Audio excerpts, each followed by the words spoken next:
Hello, good morning, and welcome to Adbn News at 7. I am Beto Brian. In the news this morning, federal government is strengthening its preparedness against Ebola virus disease with a renewed focus on coordinated public communication, despite having no confirmed case in the country.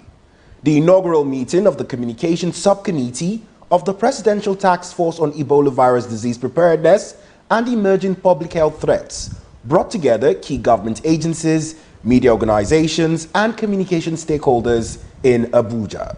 Adbn information correspondent Erima Okpo reports. As concerns grow over the Ebola outbreak in parts of East Africa, Nigeria is taking proactive steps to prevent the virus from entering the country.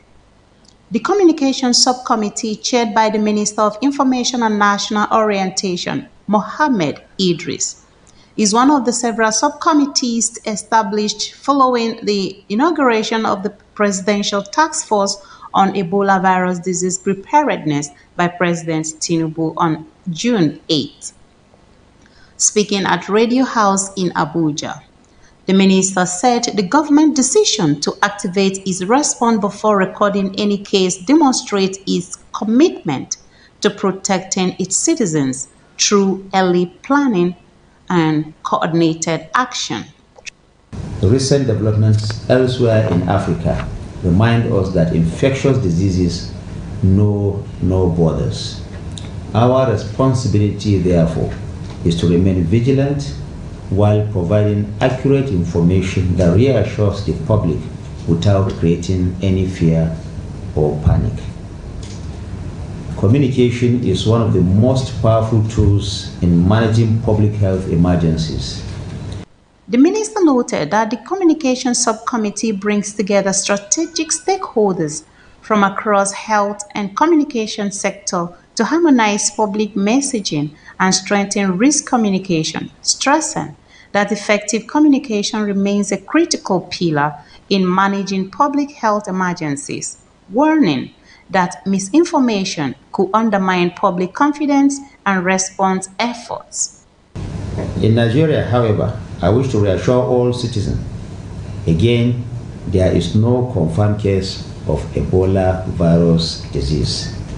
Nonetheless, the Nigerian Center for Disease Control and Prevention, NCDC, has assessed the risk of importation as high, given regional population movement and international travels. Consequently, surveillance has been strengthened at our points of entry, health facilities have been placed on heightened alert, and preparedness measures are being intensified across the country. The Communication Subcommittee is expected to develop a coordinated national communication strategy aimed at strengthening public awareness, promotes preventive measures, countering misinformation, and supporting Nigeria's overall Ebola preparedness. From the Federal Capital Territory, Erima Okpo, Adbn News. President Bola Ahmed Tinubu has declared that the newly remodeled Abuja City Gate stands as an enduring symbol of national renewal, unity and progress, while commending the Minister of the Federal Capital Territory, Barrister Nyesom Wike, for transforming the nation's capital through sustained infrastructure development. Represented by First Lady Senator Oluremi Tinubu at the commissioning ceremony in Abuja, the President said the remodeling of the iconic monument was a fitting tribute to both the 3rd anniversary of his administration and the 50th anniversary of the Capital Territory. An iconic landmark that stands as a symbol of our national identity and serves as the gateway to our nation's capital. When we look at a nation's capital, it represents the heart of its people. Abuja is Nigeria's diplomatic and administrative center, where all 36 states meet. Therefore, our city gate is one of the major first impressions of this city.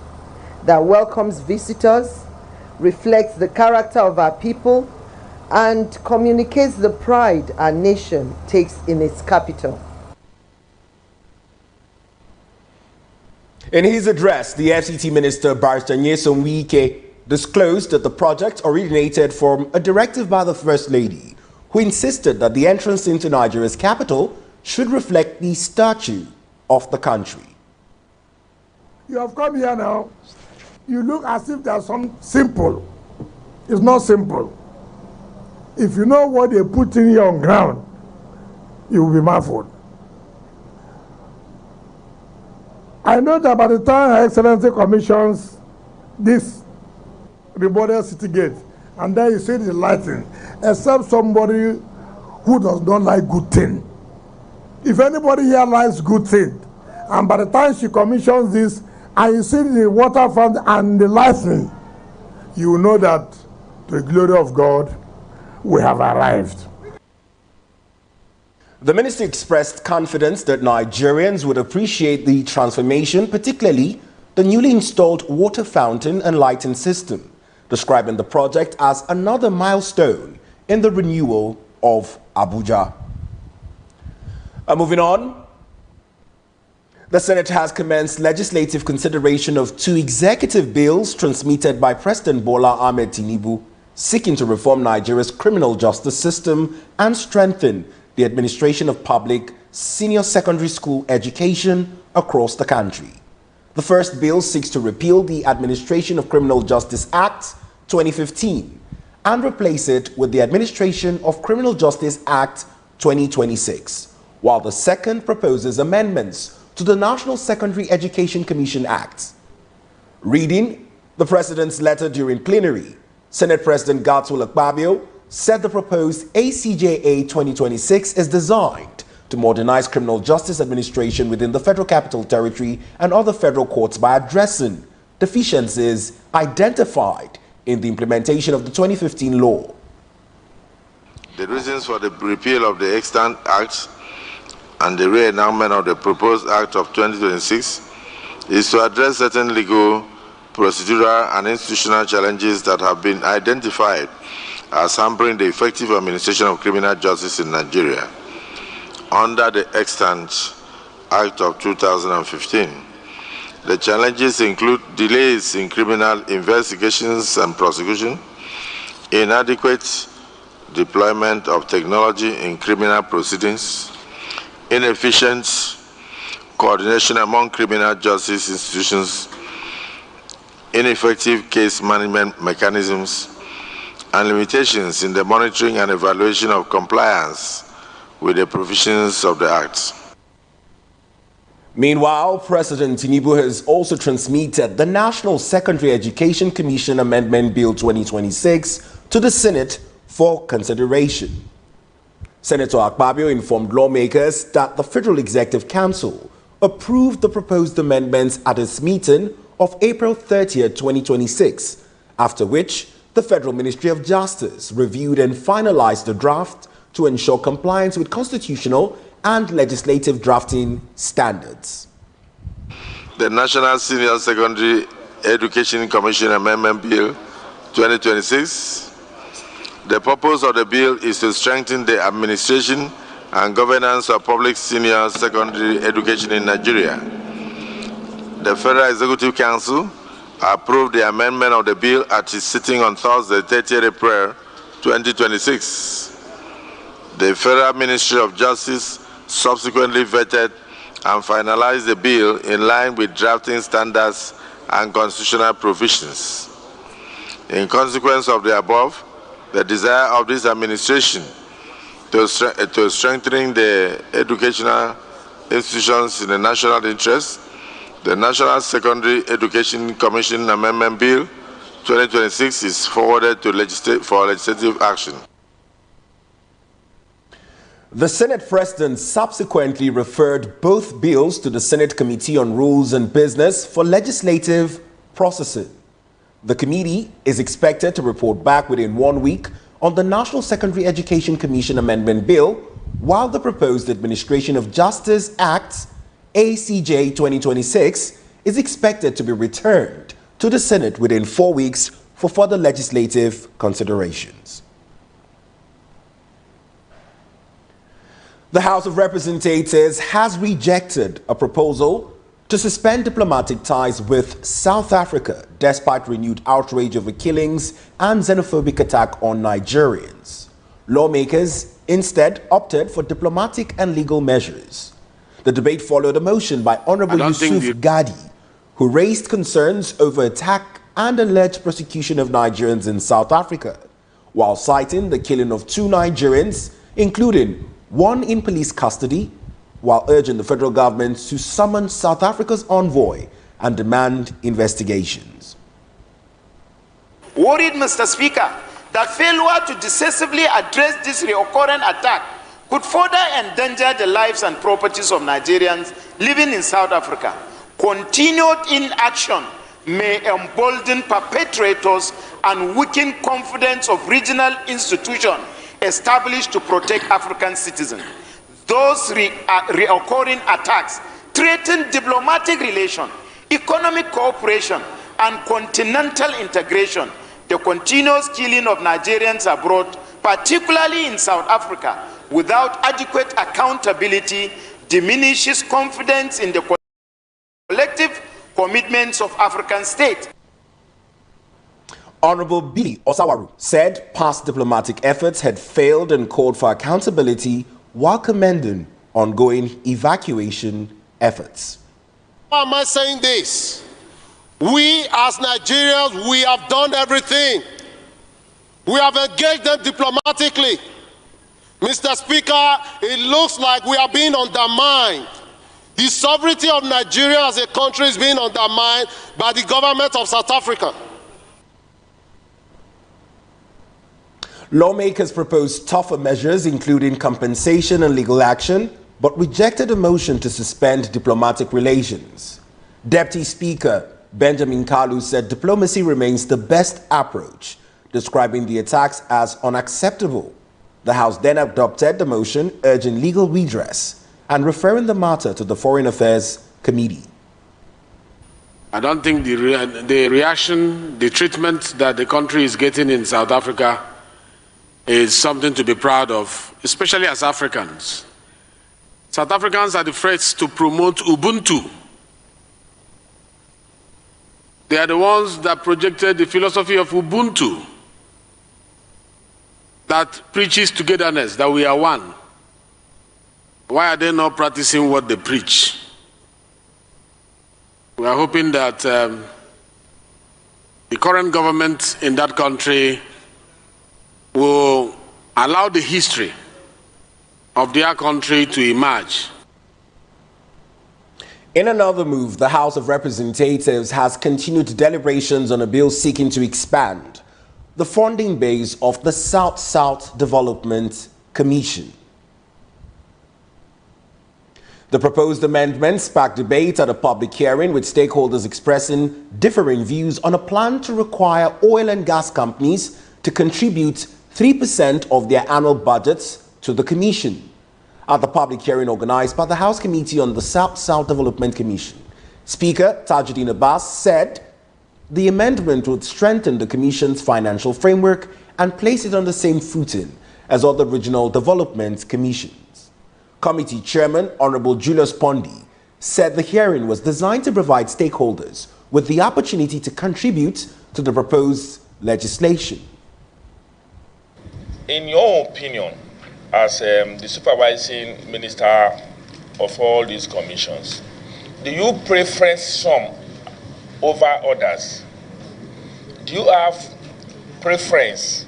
Because if you are saying that you are deleting, there's deletion there, there are other commissions that had similar components that you are supervising. You in this context now is the minister, you are supervising. Now, if you are deleting these ones, are you deleting those other ones in that commission? One of the major issues raised during the hearing was the proposal to require oil and gas companies to contribute 3% of their annual budgets to the Commission. Minister of State for Regional Development, Uba Megari Amadou, urged lawmakers to remove the provision, warning that it could discourage the investment and increase cost of doing business in the sector. The committee may also wish to note that both the NDDC and the South-South Development Commission possess substantially similar statutory mandates relating to infrastructure development, environmental remediation, economic empowerment, youth development, community development. Also speaking, Managing Director and Chief Executive Officer of the Commission, Usoro Fiong-Akpabio, said the South-South economic potential extends far beyond oil production, urging greater attention to the region's vast opportunities in other sectors. Beyond petroleum, the South-South possesses enormous potential in agriculture, agro-processing, fisheries, marine transportation, tourism, renewable energy, manufacturing, and solid minerals. These sectors are critical to Nigeria's economic diversification, food security, industrialization, job creation, and sustainable economic growth.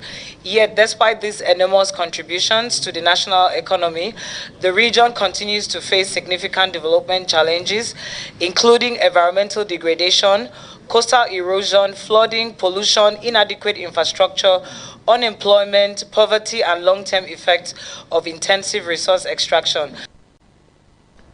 The committee said all submissions from the public hearing would be reviewed before a report on the proposed amendment is presented to the House for further legislative consideration.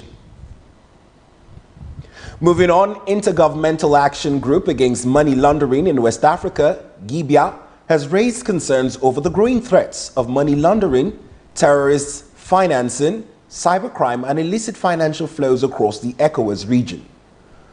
Presenting its 2025 annual report in Dakar, Senegal, GIBIA said member states are making steady progress in strengthening their anti-money laundering frameworks while calling for greater regional cooperation to tackle evolving financial crimes. Adbn's security correspondent, Fumilola Adeyemi, reports. Financial crimes such as money laundering, terrorism financing, corruption, cybercrime, and illicit financial flows continue to undermine economic growth, weakening governance and threatening peace and security across West Africa.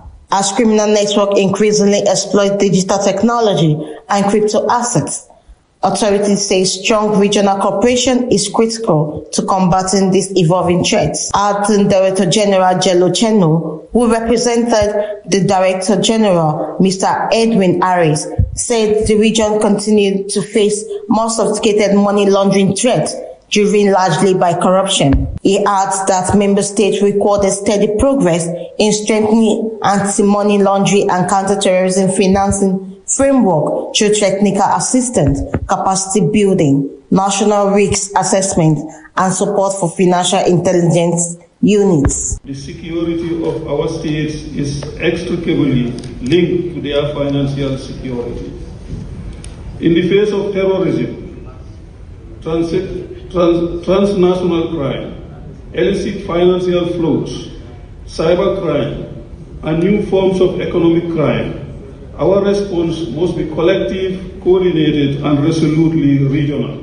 GIBIA declares that it will continue to support member states to disrupt terrorism financing network, strengthen legal framework, and improve regional cooperation in the fight against financial crimes. As ambassadors, we remain fully committed to supporting these efforts, promoting cooperation between our states, and upholding the value on which our community is founded: solidarity, good governance, transparency, and regional integration.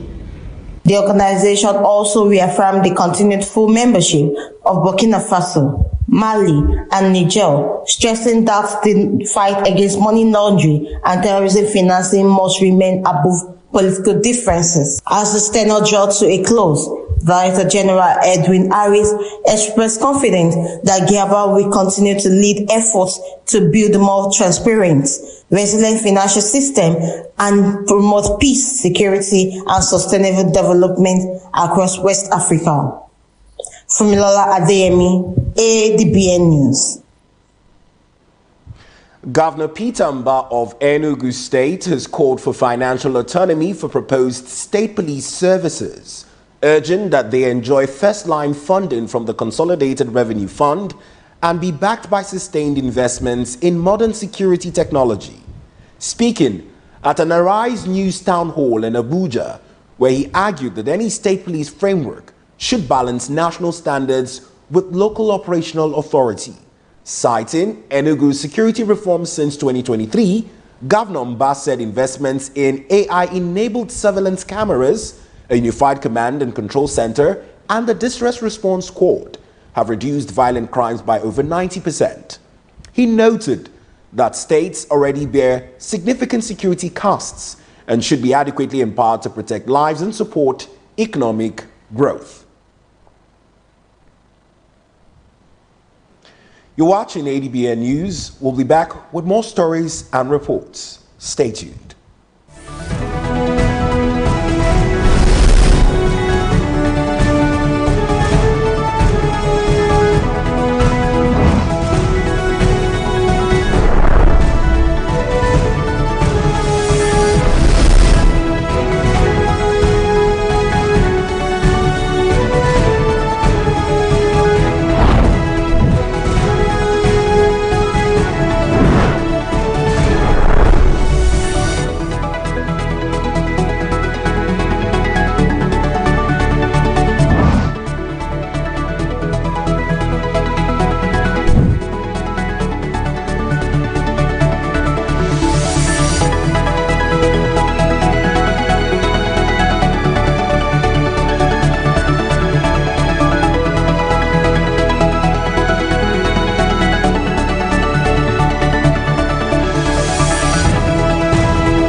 Abuja is rising. The Federal Capital Territory keeps moving forward with purpose, progress, and renewed hope.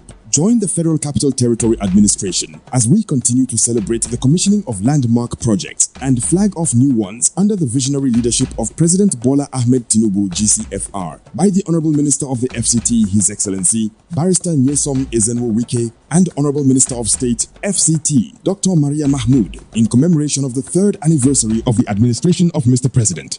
Day 23.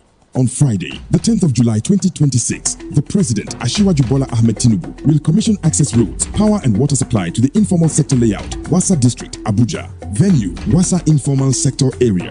Time, 12 noon. Let's be part of history.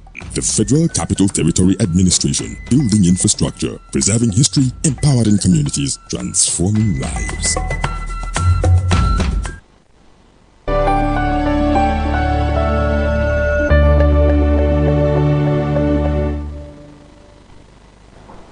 Well, thanks for staying with us on Adbn TV News this morning. Now, the rest of the news.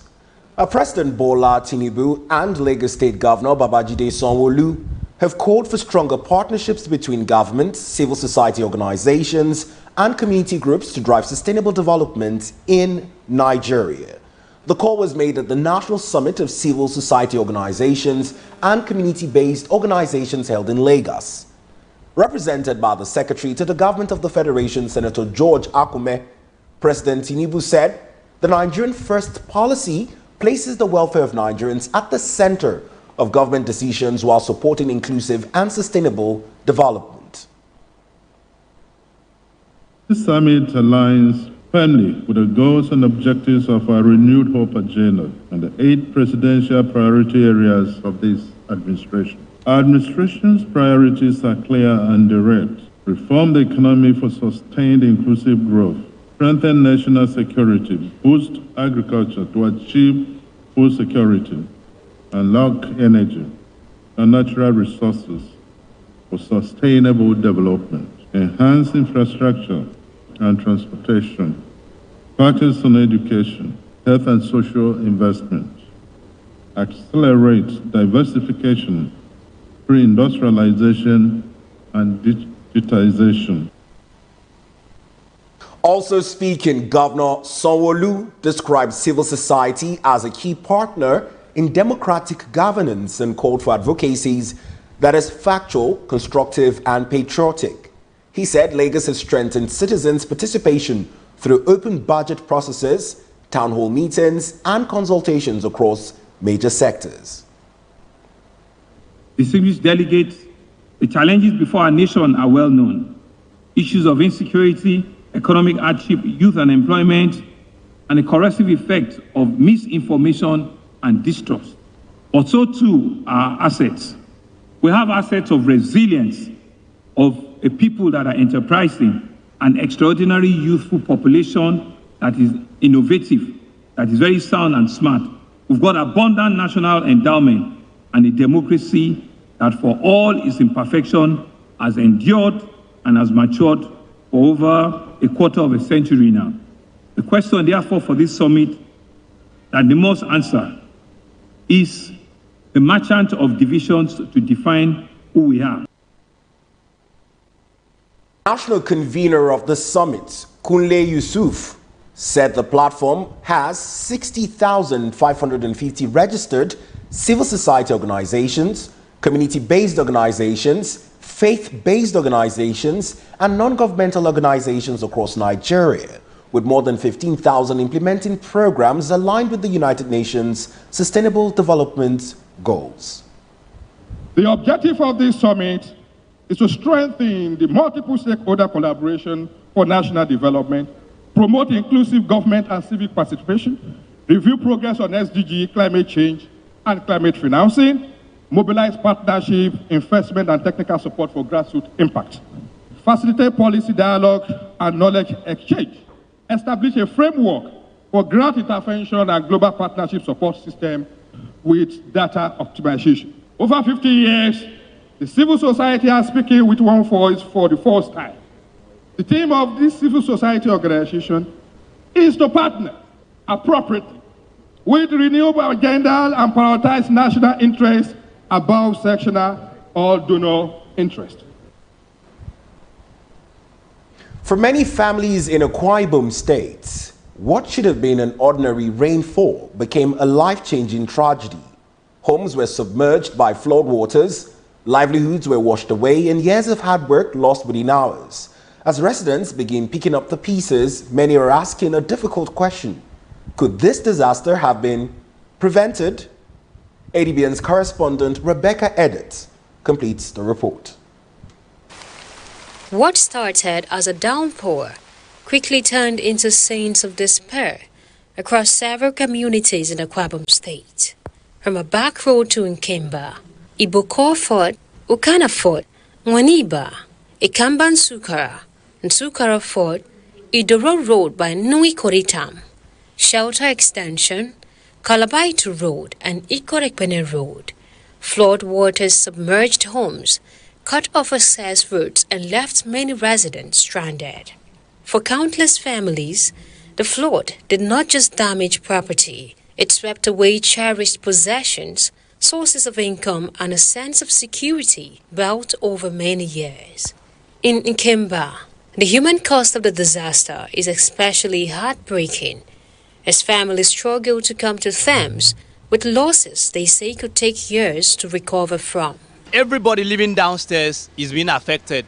These are documents, school documents, landed properties documents. We have other vital equipment. Nobody has taken out any single thing. And this is the second time we are experiencing this.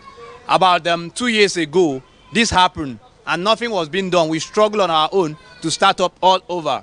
And we are experiencing this again today. It has killed someone in the neighboring compound. He almost did the same here, if not for quick rescue, to an elderly woman, which is unconscious right now. So please, we need help. Last time we did this, nothing came out of it. Our house, about 150 beds, 150 beds that I know are dead. Affected residents blamed the worsening floods on drainage channels clogged with refuse and silt, alleging that despite repeated appeals over the past 2 years, little has been done to clear the blocked waterways. They argue that while the rains may be beyond human control, keeping drainage channels functional is a responsibility that should not be neglected. Everywhere is flooded whenever it rains like this. I live very close here. That's the compound I'm living. I had to carry my 2 children up because water was above my knees. This has been going on for years.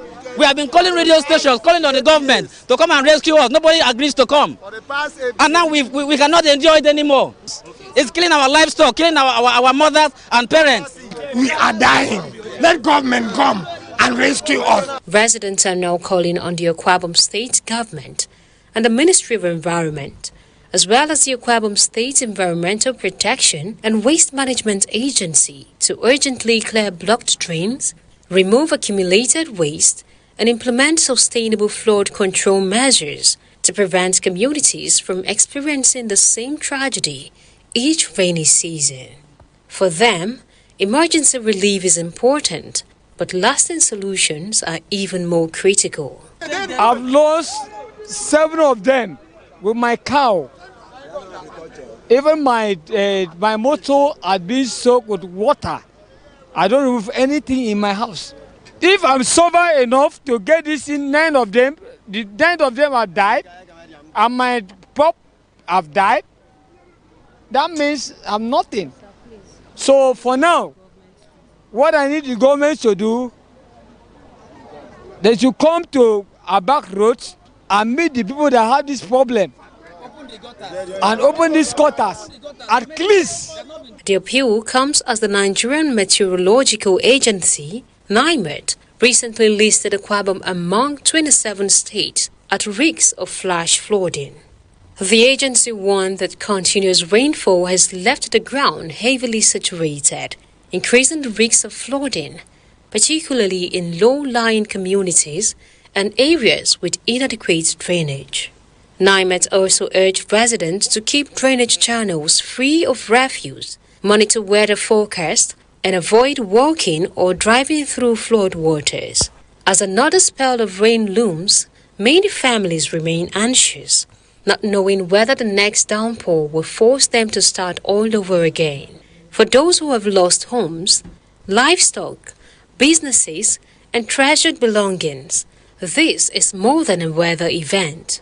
It is a painful reminder that while nature may bring the rain, human actions and inaction can determine how devastating its consequences become. Reporting from In the meantime, the Akwa Ibom State government has directed the Ministry of Environment and the State Emergency Management Agency, SEMA, to investigate the flooding that has affected major streets within the Uyo metropolis. The Deputy Governor of Akwa Ibom State, Senator Akon Iyakanye, stated this during an empowerment program in Abak, where she said Governor Omoeno directed relevant agencies to assess the affected areas and submit a comprehensive report.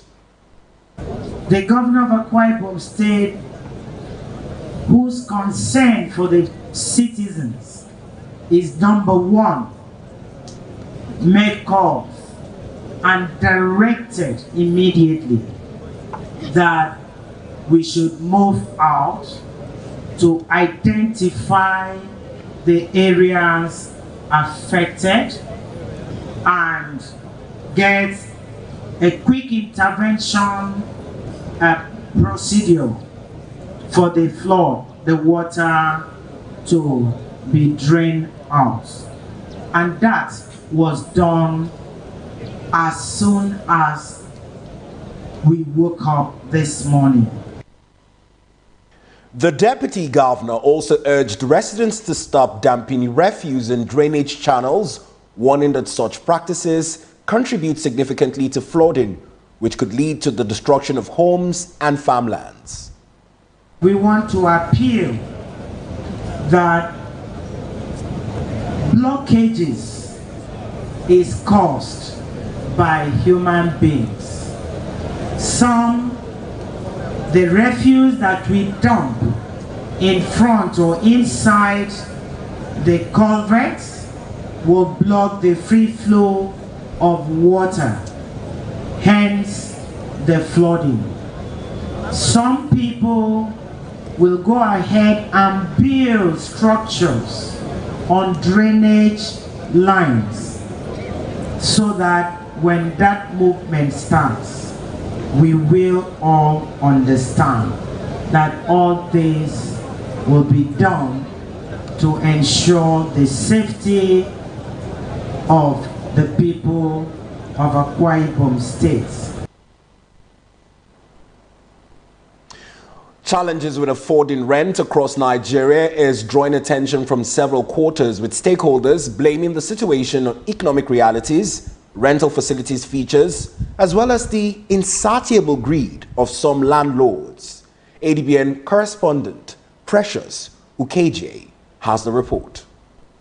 Housing remains a basic need, yet across Nigeria, the hike in house rents continue almost unabated. Some people believe that this development is a reflection of the present economic realities in the country, even as the Consumer Price Index reports of the National Bureau of Statistics revealed that accommodation costs became progressively expensive nationally. In Akwa Ibom State, a sentiment analysis of conversations, listings, and market data showed a 50% negative sentiment about rent pressure, landlord and agent pricing, and only 5% positive sentiment about the availability of cheaper housing in some areas. Stakeholders, including the chairman, Nigeria Institute of Estate Valuers and Surveyors in Akwa Ibom State, Pastor Kufrel Ford, a landlord, Na Gideon, and others cried the development and blamed it on tightening economic realities, among other things.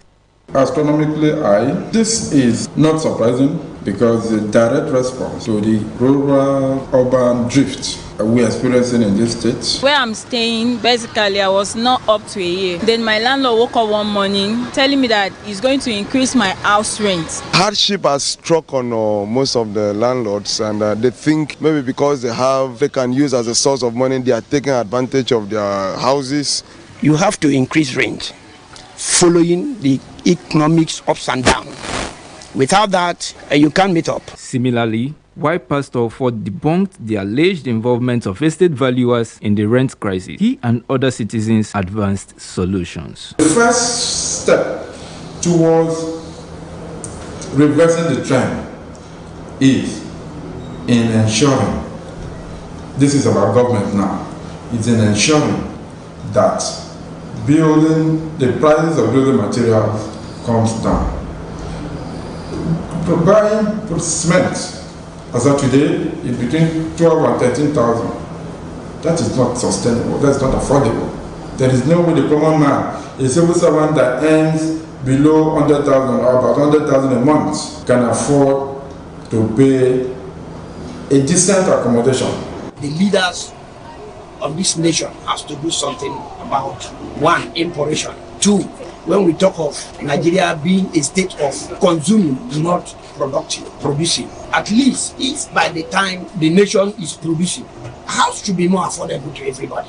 I think it is government to come in, maybe talk to the landlord, or anyhow, if the same way landlords took people, tenants to court, they should also call them to order, because it's too much. In addition to this, while there are varied opinions about whether the property market should be regulated or not, the intervention of government in the building materials sector is expected to moderate rent amid available and affordable housing. Precious Ukeje, Adbn News.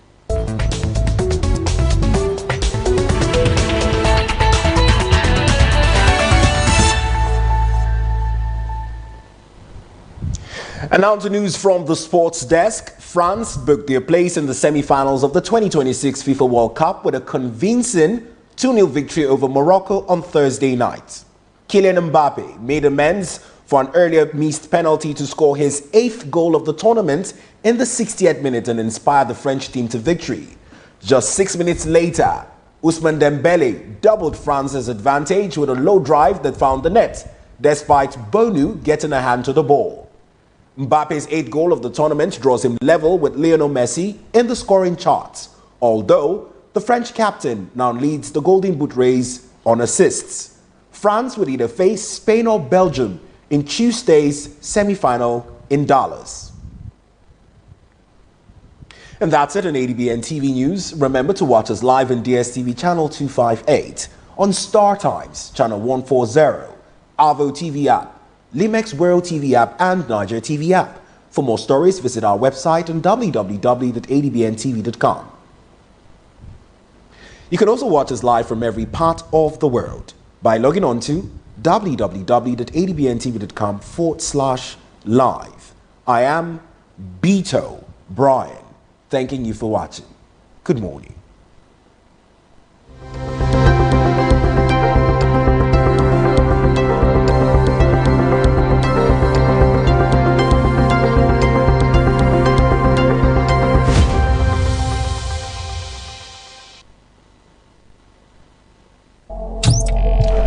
Every second, a story breaks. President Bola Ahmed Tinubu has formally presented the 2026 appropriation bill to the National Assembly. The nation reacts. The world shifts. History moves in real time. Before the noise, before the opinions. One screen keeps you connected. From the headlines shaking the nation to the stories everyone talks about tomorrow. Stream anytime, anywhere. When the story matters, you know where to turn. ADBN, a part of you. Welcome to FCT in Focus, your window to the vibrant heartbeat of Nigeria's capital. We dive deep into the core of the FCT, exploring how key policies and decisions shape lives across the city.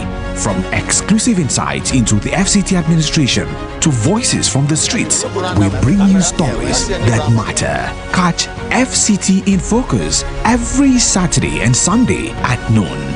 Tune in for the latest stories directly from the nation's hearts. Did you know INEC has released confidential access codes to political parties ahead of the submission window deadline of 6 p.m. on July 11, 2026 for a secured upload of the names and personal particulars of their candidates, including forms EC9 and EC9B for running mates, to the INEC candidate nomination portal. Has the name of your preferred presidential and National Assembly candidates been uploaded? Remember, it is your civic duty to participate in the 2027 general election. Stay updated on our latest series of voter education on the ADBN Enlightenment Campaign. Get your PVC, protect your vote. Every day, decisions are made. Policies are announced, challenges emerge, and lives are changed. But beyond the headlines, beyond the politics, beyond the noise, are the conversations that matter. On Softline, Nigeria's leading voices unpack the issues shaping our future, from governance to business, education, healthcare, technology, security, and the economy. Real conversations, expert insights, solutions that move the nation forward. Because understanding today's decisions shapes tomorrow's opportunities. Now airing 4 p.m. every weekday and Saturdays. Softline, where informed decisions begin. 104. That's the total number of pupil kidnappings in Nigeria so far in 2026. 23 has been released and 81 still held captives. And this is what our kids have to say. I speak before you today not just as a student, but as a voice for millions of Nigerian children who wake up every morning with a simple, innocent desire to go to school, to learn, and to build a future. But today, a dark cloud hangs over our education. I am here to speak on a crisis that strikes terror into our hearts following the targeted kidnapping of school children in our country. Every time a school is attacked, and every time our brothers and sisters are taken, it is not just a crime against those families. It's a direct assault on the future of Nigeria. How can we concentrate on mathematics or science when we are constantly looking at the windows, wondering if we will be the next headline? Education is our fundamental right, but today, fear is threatening to lock us out of our own classrooms. To the criminals who look at us, children, to see nothing but dollar signs, hear us clearly. You can threaten our safety, but you cannot destroy our resolve. We will not abandon our education. We will not let fear win. This year's mood is dampened by the abduction of our children in Yoyo and Borno. We remain hopeful for their safe return. Democracy without security is not solid enough. That is why this administration has chosen both kinetic and non-kinetic strategies to restore peace, declared a security emergency, and approved the recruitment of 50,000 new police officers and thousands of military recruits. We mourn because if we cannot protect our children, we imperil our future. We mourn because a nation that cannot guarantee the safety of its teachers weakens the very foundation upon which education rests. As we mourn because for as long as those children remain in captivity, our nation remains captive with them. Whilst we thank the appeal court for halting the judicial overreach by Justice Gibbon, we urge every proponent of political plurality to remain alert to future attempts at undermining our nation's democracy. We demand an immediate, coordinated, no-ransom rescue operation. Each hour these children spend with the terrorists is an hour stolen from Nigeria's future.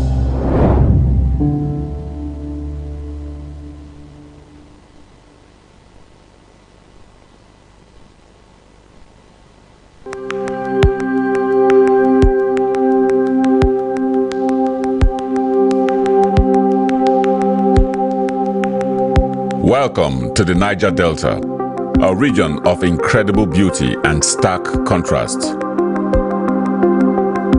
From its breathtaking landscapes to its rich cultural heritage, this is a place where history and modernity collide. But beneath this serene surface lies a story of struggle and resilience. The Niger Delta is the lifeblood of Nigeria's economy, home to vast oil reserves that fuel the nation, yet it is a land where the people fight for their share of the wealth.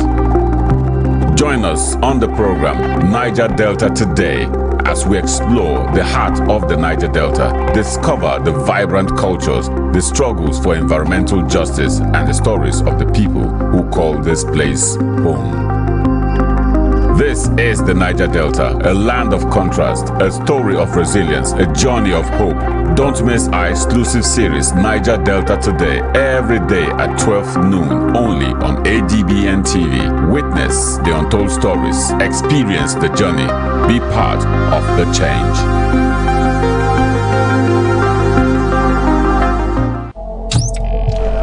Every second, a story breaks. President Bola Ahmed Tinubu has formally presented the 2026 appropriation bill to the National Assembly. The nation reacts. The world shifts. History moves in real time. Before the noise, before the opinions. One screen keeps you connected.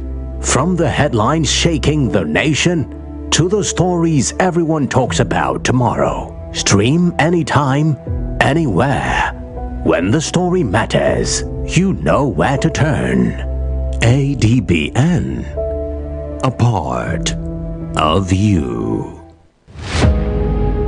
Every day, across forests, highways, towns and villages, brave men and women stand watch so that Nigeria can sleep. They leave their families behind, confront danger head-on, and make sacrifices many of us will never see. Yet, the enemies of our nation continue their assault. They target our children. They murder innocent citizens. They force families from their homes. They turn thriving communities into places of fear and uncertainty. Their goal is simple: to break our spirit, divide our people, and steal the future of our nation. But Nigeria is stronger than terror. As we demand greater accountability, stronger security measures, and more effective action from those entrusted with our safety, we must also play our part. Support our security forces, salute their gallantry, stand with those who stand for us. If you see something, say something. Let us be our brother's keeper. We must never surrender to fear, despair, or hopelessness. This is not the time for division, not by tribe, not by religion, not by region, not by political party. Because terror recognizes no ethnicity, no faith, and no ideology. Its enemy is all of us. And together, united as one people, we can defeat it. For our children, for our communities, for our future, for Nigeria. Join the movement. Stand for our country. Stand for one another. Hashtag Unite Against Terror.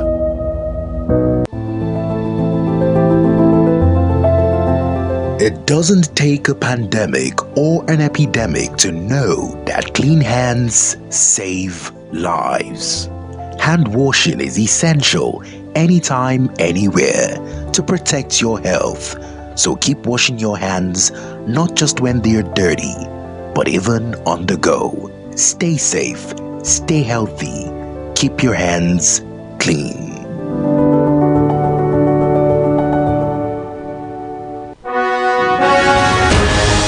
The global business is never static. Watch the market report on Adbn TV. For business information, latest happening business deals, government economic policies, stock, crude oil, and commodity trading, financial upstick and downstick, and the world of organized private sector. The market report showing on Adbn TV, 1 to 2 p.m. Monday to Friday. The market report, bringing you up to speed in the business world. Welcome to FCT in Focus, your window to the vibrant heartbeat of Nigeria's capital. We dive deep into the core of the FCT, exploring how key policies and decisions shape lives across the city.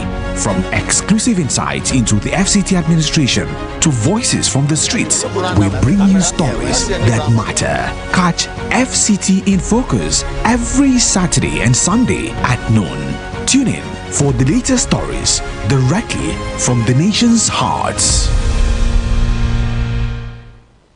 Did you know INEC has released confidential access codes to political parties ahead of the submission window deadline of 6 p.m. on July 11, 2026 for a secured upload of the names and personal particulars of their candidates, including forms EC9 and EC9B for running mates, to the INEC candidate nomination portal. Has the name of your preferred presidential and National Assembly candidates been uploaded?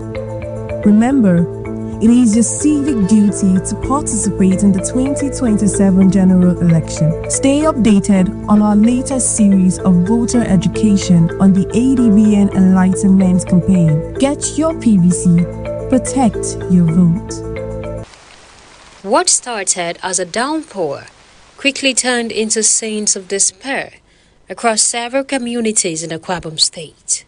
From a back road to Nkemba, Iboko Fort, Ukana Fort, Mwaniba, Ikamban Sukara, Nsukara Fort, Idoro Road by Nui Koritam, Shelter Extension, Kalabaitu Road and Ikorekpene Road.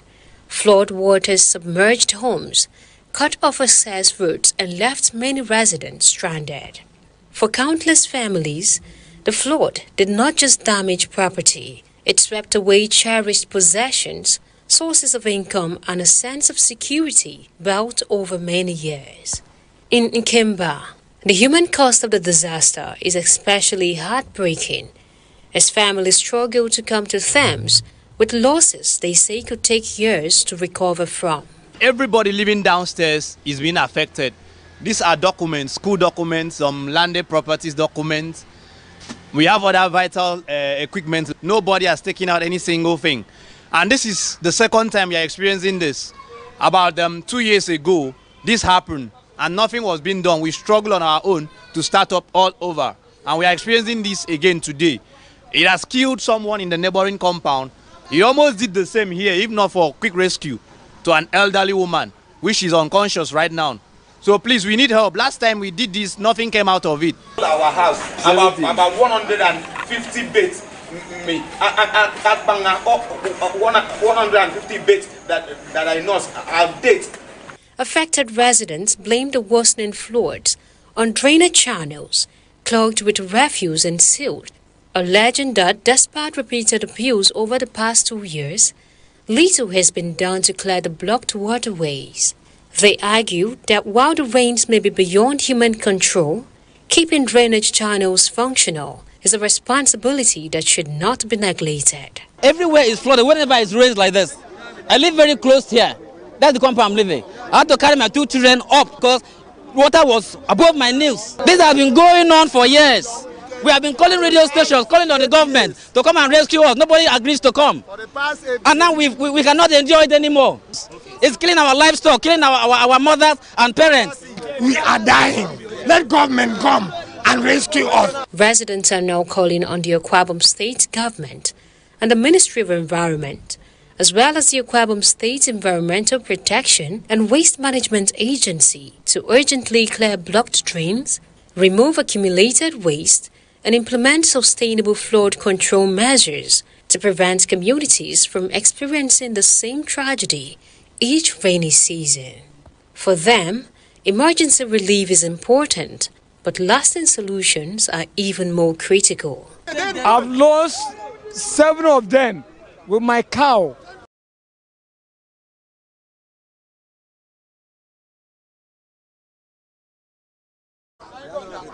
Even my anything in my house. If I'm sober enough to get this in, 9 of them, the 10 of them have died, and my pop have died, that means I'm nothing. So for now, what I need the government to do, they should come to our back roads and meet the people that have this problem and open these gutters at least. The appeal comes as the Nigerian Meteorological Agency, NIMET, recently listed Akwa Ibom among 27 states at risk of flash flooding. The agency warned that continuous rainfall has left the ground heavily saturated, increasing the risk of flooding, particularly in low-lying communities and areas with inadequate drainage. NIMET also urged residents to keep drainage channels free of refuse, monitor weather forecasts, and avoid walking or driving through flood waters. As another spell of rain looms, many families remain anxious, not knowing whether the next downpour will force them to start all over again. For those who have lost homes, livestock, businesses, and treasured belongings, this is more than a weather event. It is a painful reminder that while nature may bring the rain, human actions and inaction can determine how devastating its consequences become. Report.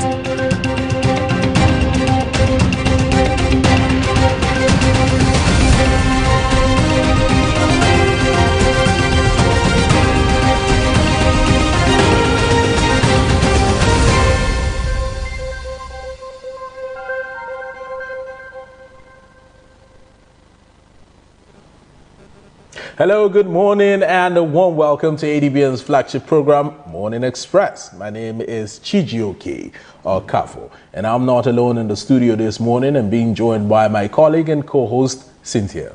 Good morning to you, Cynthia. Good morning, Chijioke, and good morning, Nigeria. It is a very cozy morning right here in Abuja. I hope you're doing well.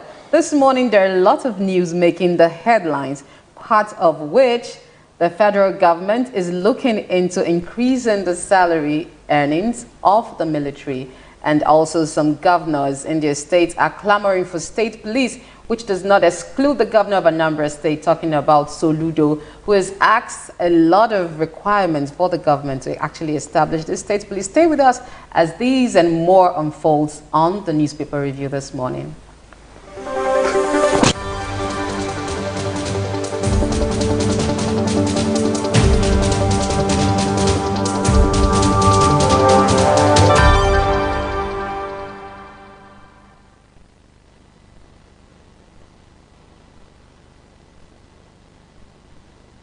You're welcome back to Morning Express. Now let's head straight to the front pages this morning. But remember that we read these stories out as published under the editorial guidelines of the newspaper houses, and they do not in any way represent our stand or position here at ADBN TV. We'll be more than excited to hear from you across our social media platforms on Facebook, on YouTube, on X, and on Instagram. Keep those comments pouring in. Join the conversation, but be civil in doing so. Well, that being said, we'll be taking a look at a few papers. The Nation newspaper, the Punch, and the Disclosure newspaper are the first set of papers that we'll be reviewing. On the Nation newspaper, the headline story reads, Tinubu reviews security strategy with military chiefs to sustain gains. Ndume urges intensified momentum of successes against terrorists. You don't spare a bandit or a terrorist. Once you identify a terrorist, you should deal with him, because if you don't kill him, he will kill you, Ndume adds. Now, right above the headline story, First Lady inaugurates Abuja City Gate remodeled 31 years after. ADC to review fuel subsidy removal if elected. CAC set to enforce director's disclosure rule from August 1st. PDP lacks structure to win presidential election, says Wike. House seeks review of bilateral relations with South Africa. And working our way down to some more feature stories on the Nation, President Tinubu says our reforms delivering better future. Akpabio, Abbas, Yewada, Tompolo rally grassroots support. And on the other side, assemblies to pass state police bill simultaneously. At the very bottom, you'd find one last story there. Court gives suspected Ansaru commander July 20th deadline to change plea. These are the stories on the Nation. Moving away from the Nation newspaper onto the Punch newspaper this morning. Yes, you know, like I mentioned a few minutes ago, I said the military is clamoring for review on their salary earning. Before now, they were receiving a sum of 46,000 naira, and now it's been reviewed up to 100,000 naira, and they are still saying that this amount is still nowhere near the economic situation of the country. And so the headline that hits the Punch newspaper very magnificently reads, Tinubu meets security chiefs amid troops salary backlash. I repeat, Tinubu meets security chiefs amid troops salary backlash. President in closed-door engagement with security chiefs as attacks persist. Veterans, others, false soldiers, 100,000 naira wage, demand comprehensive overhaul. Tinubu's Easter pay review promise to Tinubu's Easter pay review promise to security's personnel yet to materialize. And just above this headline, we'll have state police. Governors back reforms. SDP rejects Bajabiamila on panel. Dangote refinery sourced 22% of June crude from overseas. And going right under the newspaper headline, we have 2027, Tinubu unveils grassroots movement, defends economic reforms. U.S. names 124 Nigerians for deportation. And there is this picture that is very protruded on the Punch newspaper this morning with the President Tinubu having a picture view together with some military personnel as they discuss the review of the military salary. That's the much on the Punch this morning. Well, certain news disclosed on the Disclosure News. On state police, we start off with comments of the Anambra State Governor, Professor Chukwuma Soludo, and he says he's seeking a review of revenue allocation, policy, and broader federalism towards state police. The Anambra Governor, Senator Bamidele, raised funding concerns. Governors Mba, Lawal, Abiodun hailed move, assure on state assembly's support. Senator Oshiomole, Reps Deputy Speaker allayed fears of abuse as Senator Akpoti Udwan. Okeje caution. Let's see some more stories right above the headline. 2027, court finds ADC governorship candidate 3 million naira over campaign posters. Oil marketers hoard products amid fuel price hike speculations. Wike accuses former FCT administrations of abandoning projects he completed. Now let's see a major story on the front page, but attached to the picture of prominence on crimes. 124 Nigerians face deportation from the United States. Deportees, worst criminal aliens arrested in U.S., says Department of Homeland Security. Alleged abuse of office. Court remands ex-CCT chairman in Kuje. NHRC received 326,113 human rights violations complaints in June. And lastly, federal government insists no trace of Ebola in Nigeria, sets up presidential task force communication. These are the stories on the Disclosure. Moving away from the Disclosure newspaper onto the Nigerian Tribune newspaper, there is a story making headline on the Nigerian Tribune, and this is calls from state governors asking that there be a serious review on the policing, the state police bill that is trying to be passed, where the SGF is going to be, Gbajabiamila is going to be sitting on top of that matter. And this is it on the Nigerian Tribune, where it says, State Police, Governor seeks fiscal judicial reforms. I repeat, governors seek fiscal judicial reforms. State policing requires tactical precision, not political emotion, says ex-CDS Irabo. And just beside it, underneath, alleged 15 million naira corruption as the catchphrase, ex-CCT chairman Danladi Umar remanded in Kuje. Ndume meets Tinubu, says security situation improving. And on health, e-cigarettes can cause lung oral cancer, say researchers. And just underneath that, parties race to upload candidates on INEC portal as submission ends tomorrow. Commission to publish particulars of presidential NAS candidates August 1st. Upload of governorship state assembly candidates begin July 18th.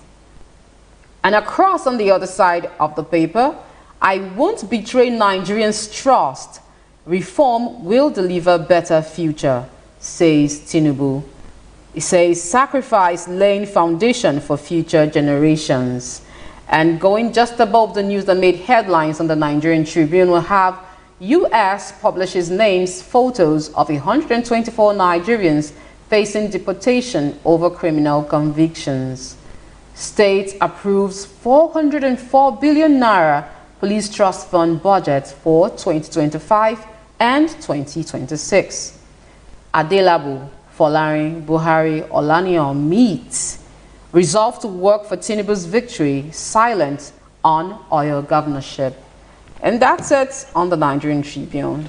Moving on to the Nigerian News Direct, still on state police creation. State police is the catchphrase there in red. Governors demand review of revenue formula, seek dedicated funding. Big story you'd find elaborated in news page 6 of the Nigerian News Direct. And right above the headline and above the masthead on xenophobia, Nigeria evacuates another batch of 287 Nigerians from South Africa. Oshun Guba Adeleke alleges plan to buy voters' cards disenfranchise voters. Solar power projected to account for 50% of Nigeria's electricity generation within 3 years. Walking our way down, let's see what the picture of prominence rather looks like. You'd find Senator Abdul Fatai Buhari, Chief Adebayo Adelabu, Senator Teslim Folarin, former Deputy Governor of Oyo State and former Minister of Power, Adebayo Adelabu, and Engineer Rauf Olaniyan during a political meeting hosted by Senator Folarin ahead of the 2027 general elections. And two stories at the bottom. Senate moves to create agency for asset recovery management as Legal Practitioners Act Amendment scales third reading.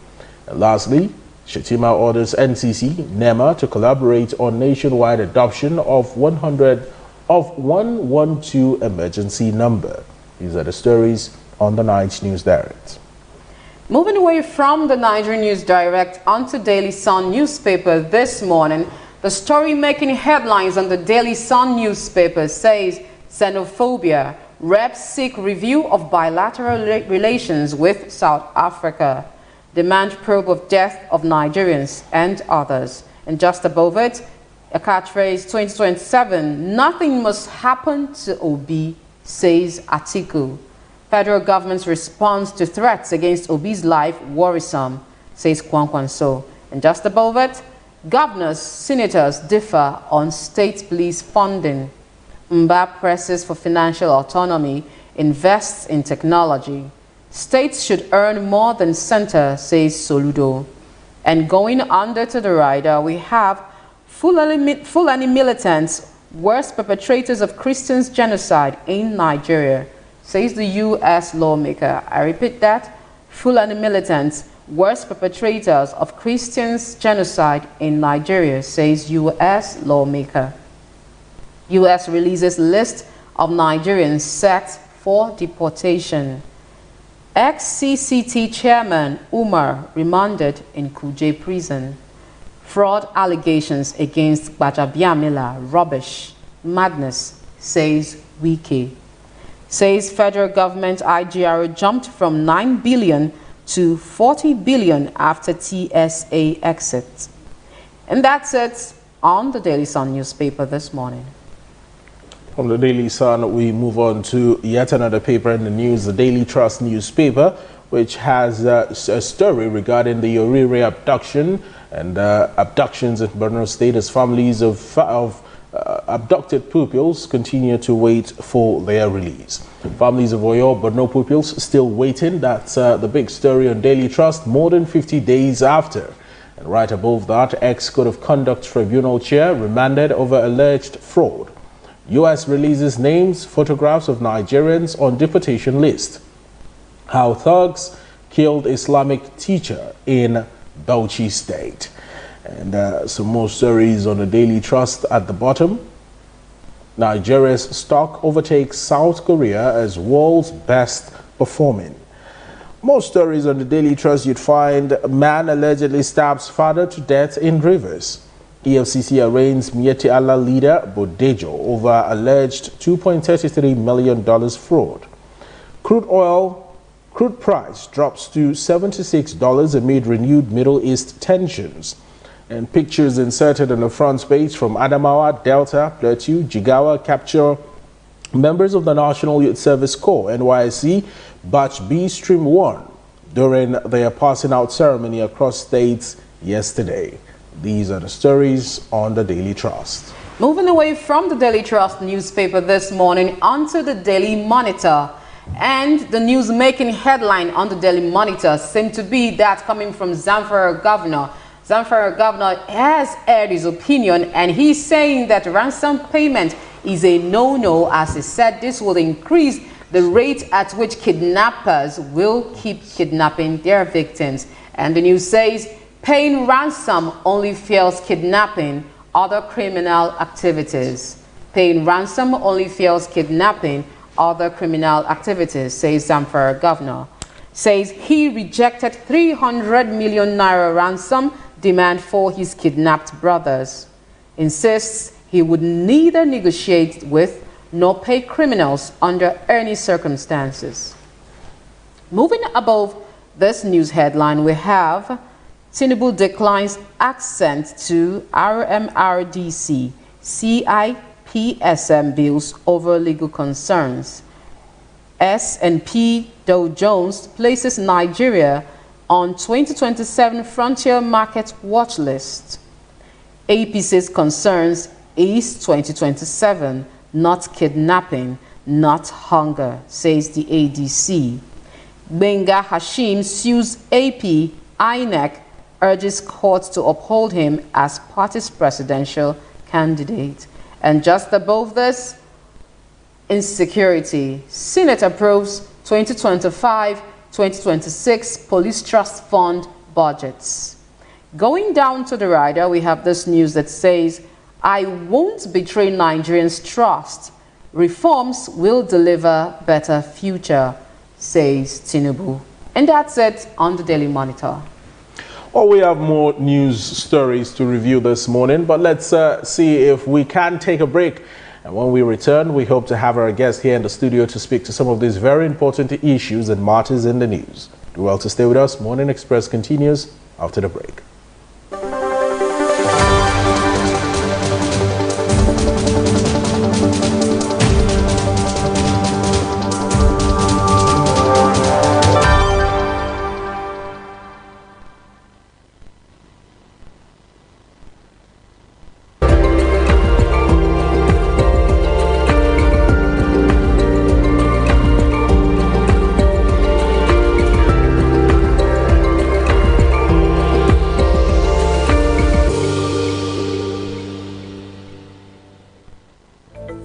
Every day, decisions are made, policies are announced, challenges emerge, and lives are changed. But beyond the headlines, beyond the politics, beyond the noise, are the conversations that matter. On Softline, Nigeria's leading voices unpack the issues shaping our future, from governance to business, education, healthcare, technology, security, and the economy. Real conversations, expert insights, solutions that move the nation forward.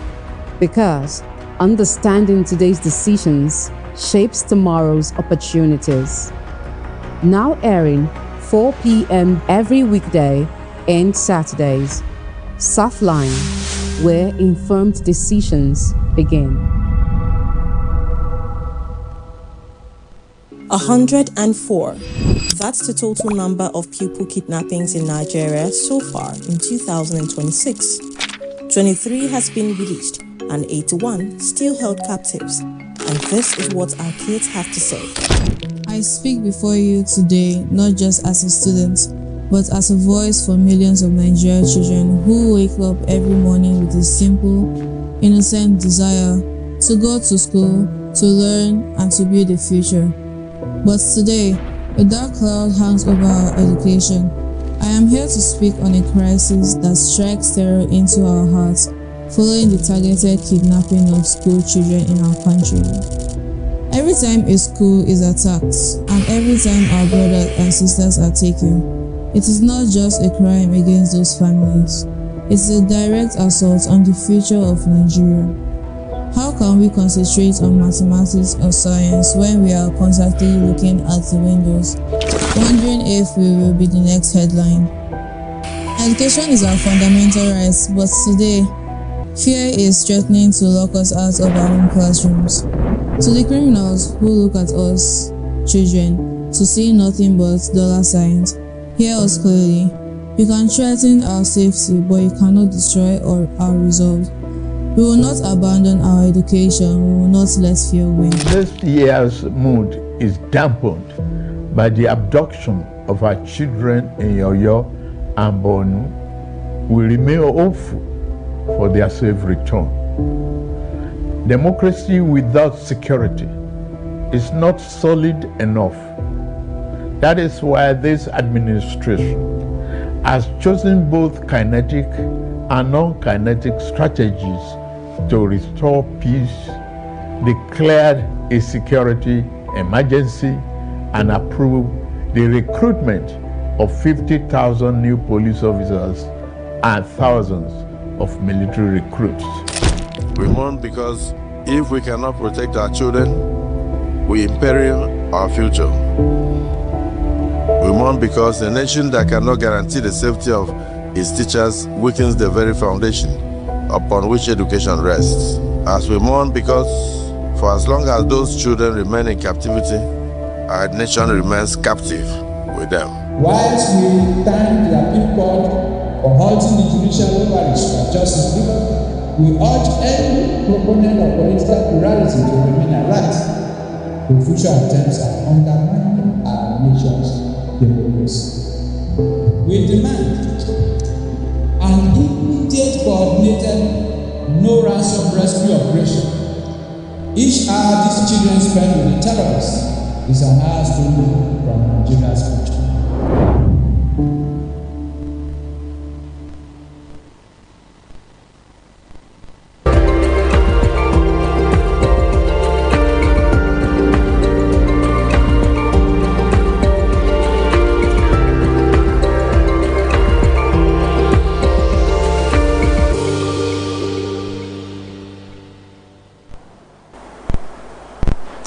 You're welcome back to Morning Express. Now we have our first guest of the day in the studio this morning, Mr. Samo Tonye, who is a member of the 4th Estate of the Realm and also a public affairs analyst. a regular here on the program, who is coming into our studio for the first time in a very, very long while. Good morning to you, Mr. Sam. It's wonderful to see you in person. Good morning, sir. Good to have you. It's my pleasure. All right, let's head straight to the matters, to the crux of the matter this morning. Mr. Sam, President Bola Ahmed Tinubu is set to meet, or has met, with service chiefs to review certain security strategies in the country amidst a lot of concerns that have been raised about remuneration, about troops, morale and the rest. What do you think this meeting will eventually birth, especially in our fight against insecurity in the country? Thank you so much, Chijoke. You see, the meeting is not supposed to be a one-off thing. Because of the situation we found ourselves in this country, where insecurity has almost taken over every facet of life. The meeting with security, agents and service chiefs and all those things are they're supposed to be regular. Yes. Because review of strategies, review of implementation of milestones and targets, very important, they must do. But then, you see, the country is like in a mourning mode because of what happened in Oyo, and those young people are still there. Yes. I can recall that they said about a 3-year-old child was part of the individuals that were abducted. So I wouldn't know how they are faring in wherever they are now. But then we have to mention something that is very vital, and so that we can guard against it in the future, is when something happens, there's a kidnap and all of those, we don't need to waste time. Remember that when that thing happened, it took the government about 2 weeks before they went into action. In fact, the first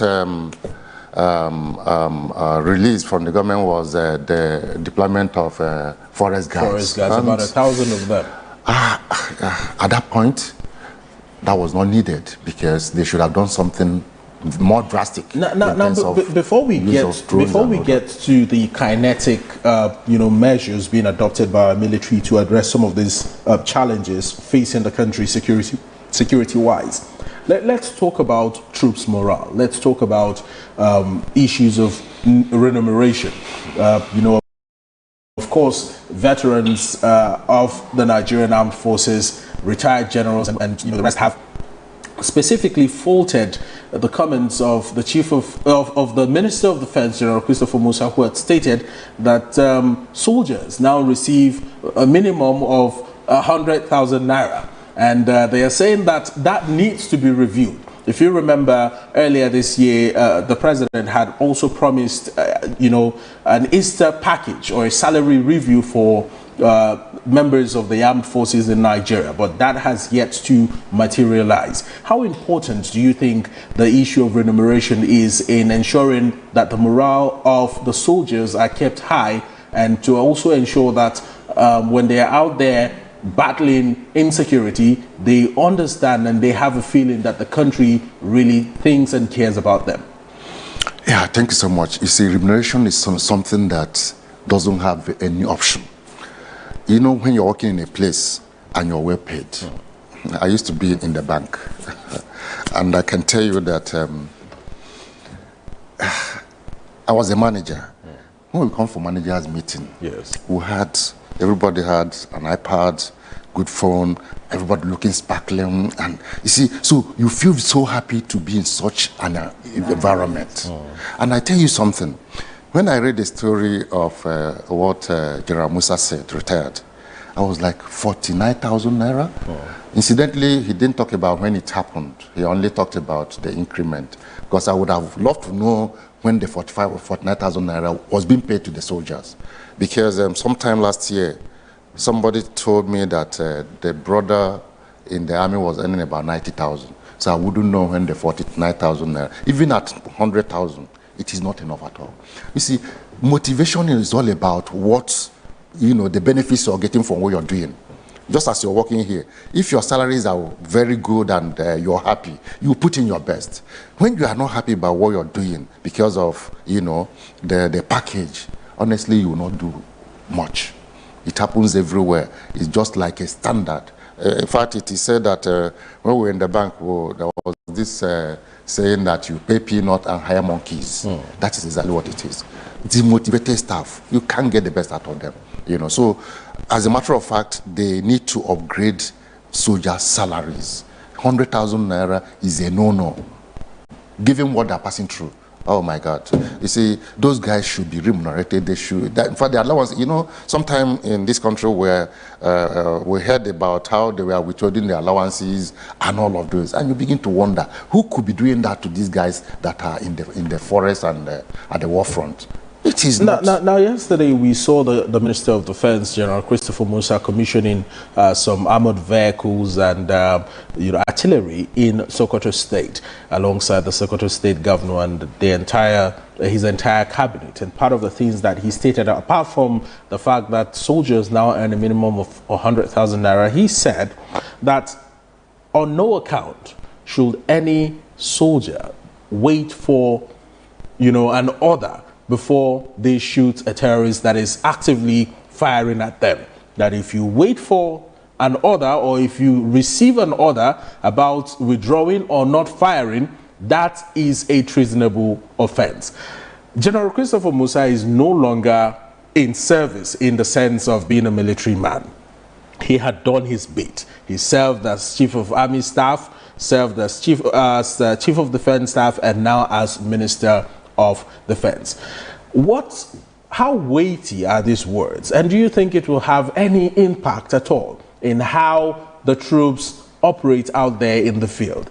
Because of course there is a hierarchy of command in the military, and here is a Minister of Defense asking soldiers and telling them what to do when they are out there. Do you think they would listen to him? Chiyuka, thank you so much. You see, I don't know why he didn't tell them that when he was in service. Yes. That is the truth. And interestingly, he never made that comment. This is the second time he's making such a comment, yes. But all of those times were after he had left service and now became Minister of Defense. That is where we need to actually interrogate. There's a lot of politics in everything, including the military. Yes. You know what he said? He said it's a treasonable felony if you don't shoot. And it's just not a matter of him trying to help the soldiers to do what they're supposed to do. Yes. He's trying to do something that we've heard, that even when those guys approach the soldiers, they are being asked not to shoot because interests are here and there. So those people that have those interests, those interests cannot be in the interest of Nigeria as a whole. Those are personal interests. In fact, those are treasonable interests in the sense that we have servicemen who are risking their lives out there, whether in the northwest or in the northeast or anywhere in the south, ensuring that they keep the sanity and the peace of the country together. And then you have certain people, highly placed individuals in Nigeria, who have interest whatsoever in the insecurity that we are dealing with, and yet they have found a way to control what the military does or what the military doesn't do. Isn't this enough to fish these individuals out, ensure that they face the full wrath of the law, and clean up the mess that we continue to see in the system? Thank you so much once again. I want to tell you that all that we are talking about, the military hierarchy is aware. Which is correct. Yes, they're aware. The only thing is that I don't know what it's just for the president, because he's the commander-in-chief of the armed forces. Yes. Let's not forget that, to put his feet down and ensure, even as General Musa has said so now, it is the implementation. And who will make it work is not General Musa, because he's no more in the service, but the chief, the president, who is the commander-in-chief of armed forces, will give that instruction, empower that instruction, back it up, and make sure that it is implemented, that the military high command implements it. But for now, what General Musa said is just like an afterthought, because he was there, he didn't say so, and he's out, and he's asking somebody that is there to now do so. I wonder how it will work. The question is, where do we go from there? Where we go from there is this. So the first job of the military is to defend the national sovereignty and territory of our nation. Given what the former retired military service chief have said, military officer had said, vis-a-vis what is happening today in our security situation in Nigeria, what would you make of it holistically? Do you think that statement is actually coming from a place of national interest? Or would you say it's one that is being backed by another form of interest? Cynthia, you know, your question is tricky. Which other form of interest are we talking about here? We are talking about national interest. Any interest that is not in tandem with national interest, that means it's sabotage. And that is what we don't want to see in this country again, because it has cost us a lot. I tell you something, I've had cause interact with retired military officers, and they will tell you a lot about what happens within that clique.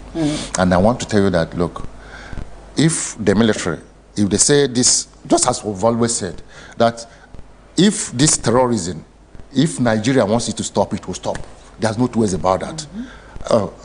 See how America has left. Nobody has told us why America left. Do you understand? Silently. Silently. And when they came, it was like, oh, America has come, terrorism is over, and all of those. But we didn't see that. All of a sudden, everything died down. Nobody was hearing about them again. The next thing we heard now is that they've left. So what we're talking about, we need to have a transparent system. We need to have an accountable system. We need to have leaders that will tell the citizenry what is exactly, you know, on board. And we can't do it by playing tricks around the whole thing. Security is all about existence of the nation. With what is going on now is as if the nation is not moving forward because investments and the investors are afraid of coming into Nigeria. And there's nothing that will move the nation forward except development. And development will come from investment. And if investors are not coming, what are we doing here? All right, Mr. Sam, let's move on to yet another security matter in the news this morning, and that's concerning the state police. Finally, it's about to become a reality after many, many years of debates, after many years of speculations. Is it today? Is it tomorrow? It's finally here. However, certain governors in the country are raising concerns about funding, about you know, the entire concept of it. And part of those governors is the governor of Anambra State, talking about Professor Chukwuma Soludo, who is seeking a review of the revenue allocation policy and broader federalism towards state police.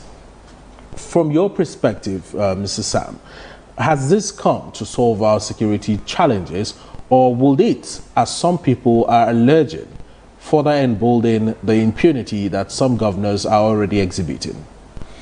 Thank you so much. Emboldening impunity, yes. Helping the security situation, yes.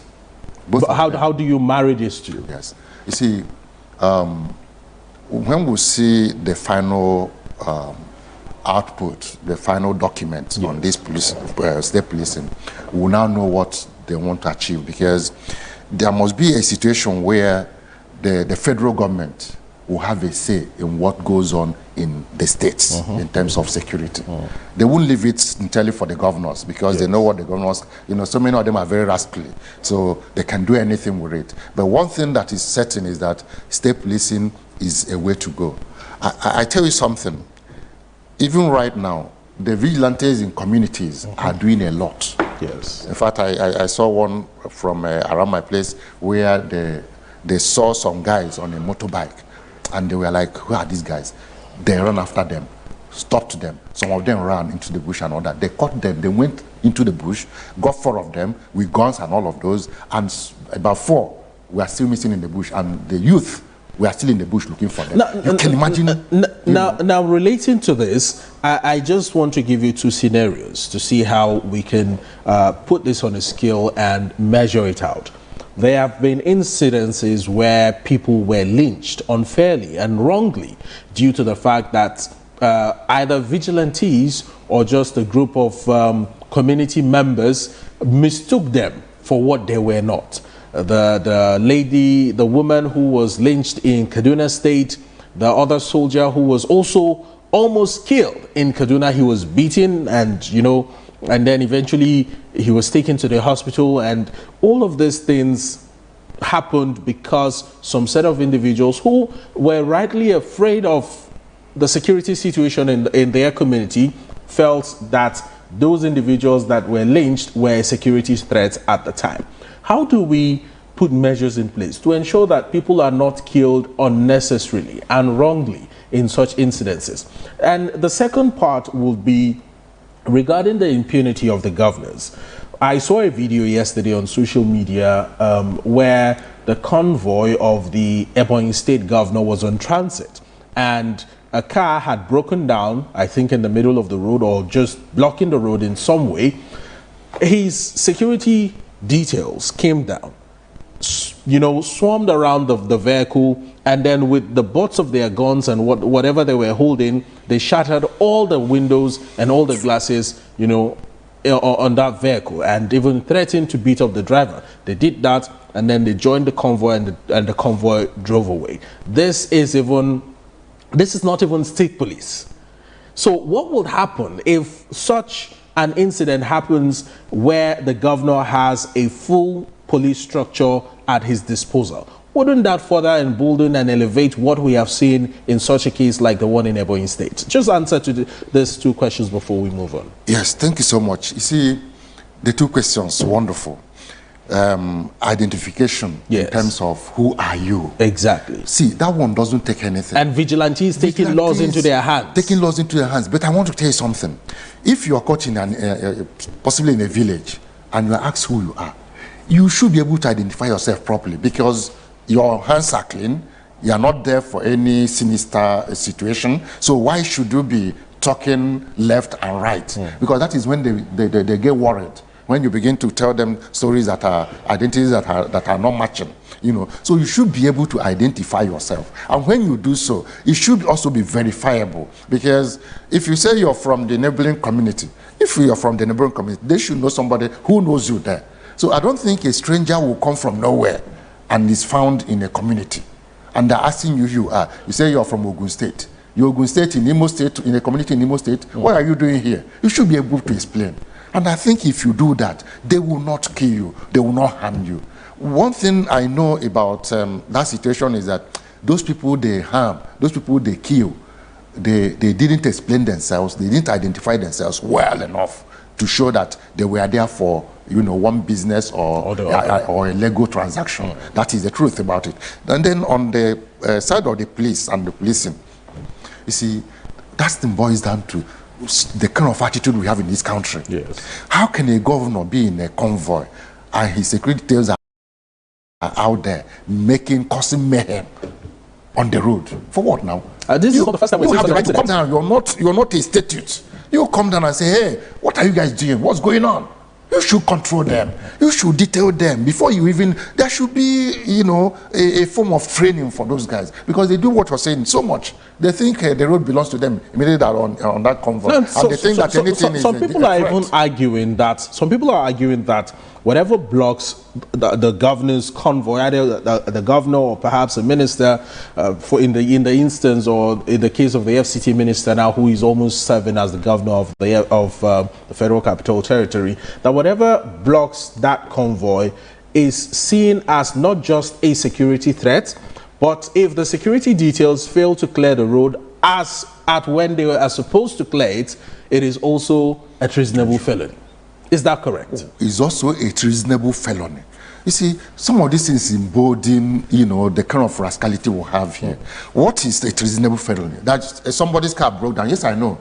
These criminals, they use it as a ploy, to attack. Yeah. So, but then, under normal circumstance, right, this is intelligence matter. You don't see a car that possibly has an issue. The governor is at the back. Security men are all over. Somebody has gone there to find out what the problem is, and the person is talking with the person. The person should be able to know whether that person is telling the truth in a few seconds. In a few seconds.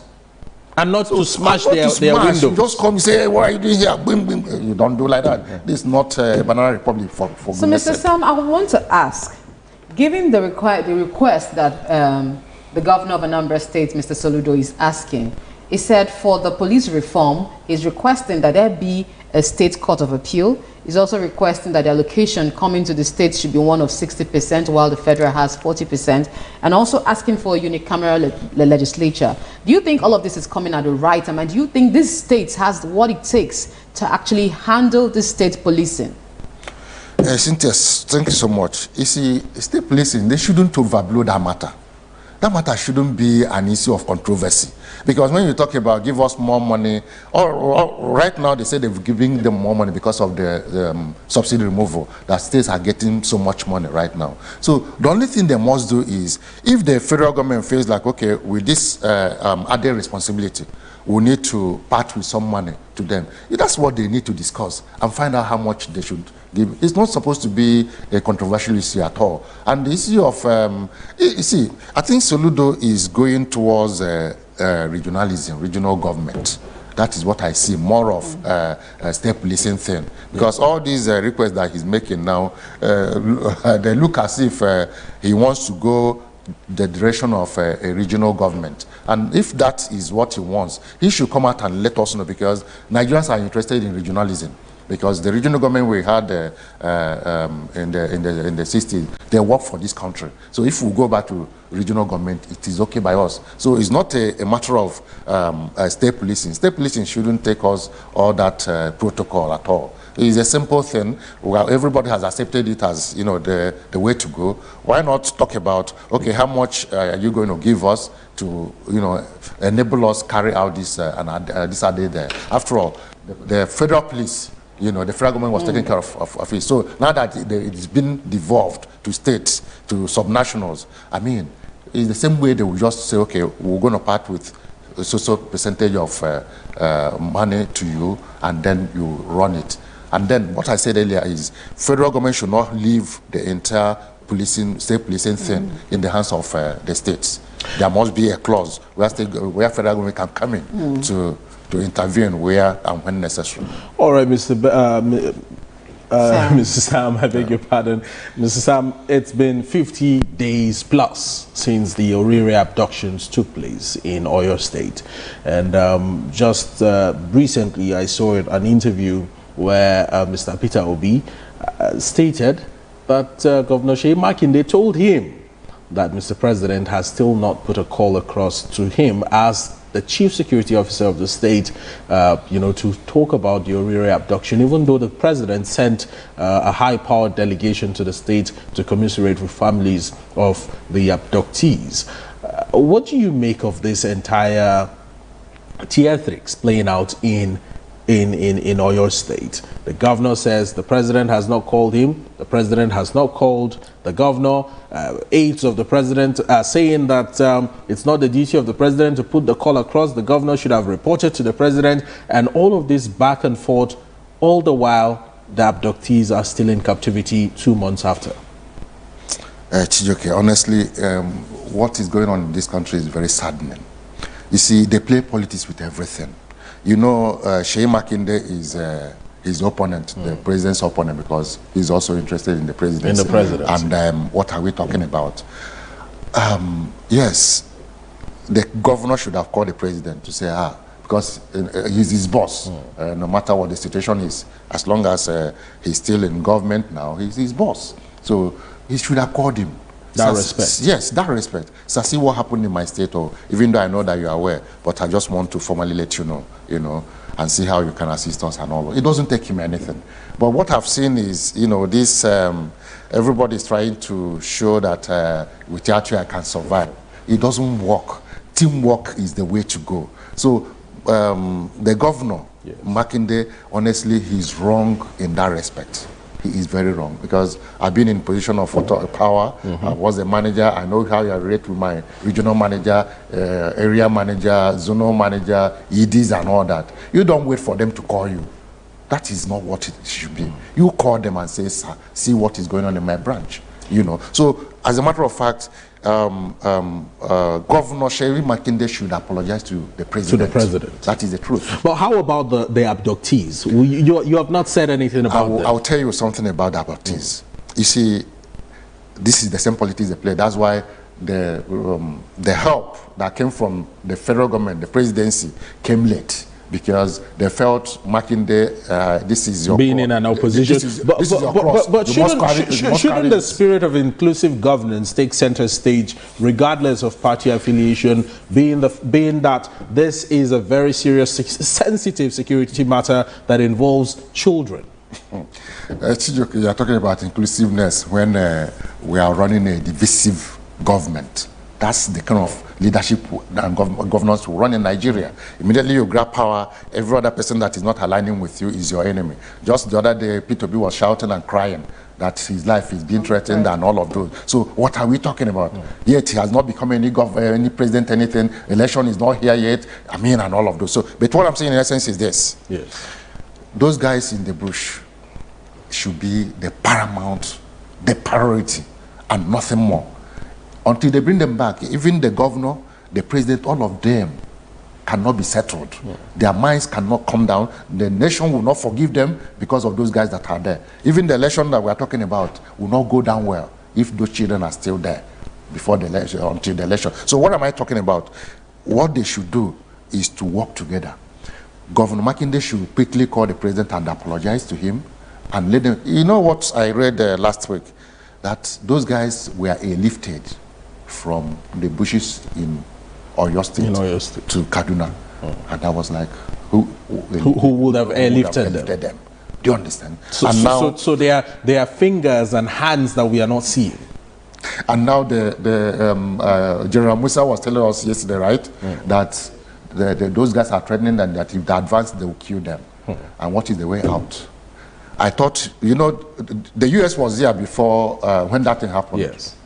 I thought immediately that thing happened, they would have just called them swung and said, into action. See what we are seeing now. What do we do? But then it didn't happen.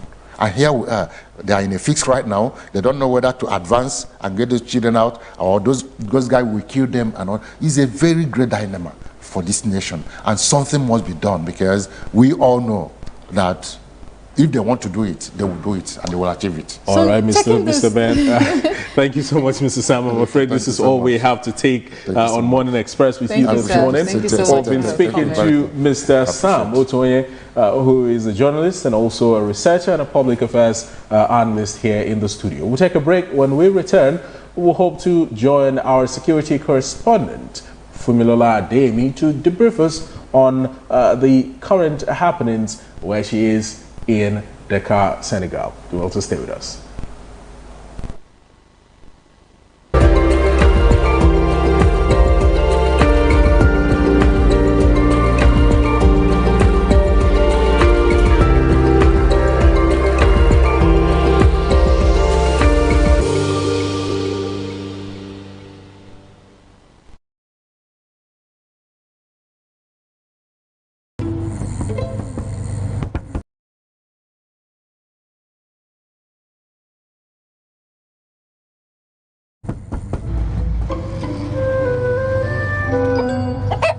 Numerous cases of people falling asleep have been reported across the African continent. No one can explain this phenomenon. He's getting close. With 24/7 FIFA World Cup coverage, sleep can wait. Everything can wait. Get DSTV plus 1 month subscription now for only 15,000 naira.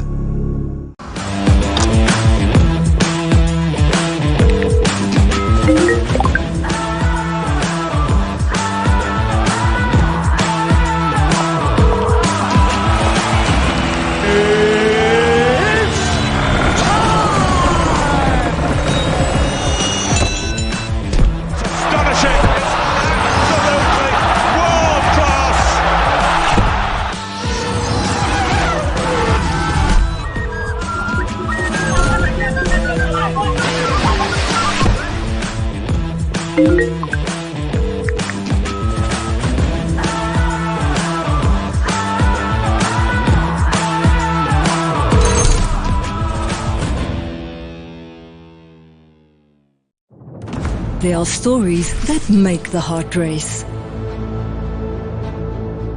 Where love is born in the most dangerous moments. Ali was actually Poyraz Ali. each secret can destroy everything. Love, passion, power, lies. It's not the first time you let me down. It was my mistake for trusting an idiot like you. The dramas that make you feel everything.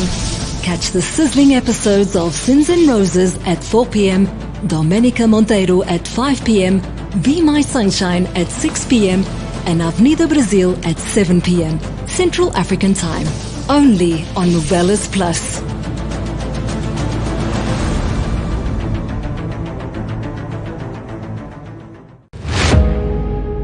Every day, across forests, highways, towns and villages, brave men and women stand watch so that Nigeria can sleep. They leave their families behind, confront danger head-on, and make sacrifices many of us will never see. Yet, the enemies of our nation continue their assault. They target our children. They murder innocent citizens. They force families from their homes. They turn thriving communities into places of fear and uncertainty. Their goal is simple: to break our spirit, divide our people, and steal the future of our nation. But Nigeria is stronger than terror. As we demand greater accountability, stronger security measures, and more effective action from those entrusted with our safety, we must also play our part. Support our security forces. Salute their gallantry. Stand with those who stand for us. If you see something, say something. Let us be our brother's keeper. We must never surrender to fear, despair, or hopelessness. This is not the time for division, not by tribe, not by religion, not by region, not by political party. Because terror recognizes no ethnicity, no faith, and no ideology. Its enemy is all of us. And together, united as one people, we can defeat it. For our children, for our communities, for our future, for Nigeria. Join the movement. Stand for our country. Stand for one another. Hashtag Unite Against Terror.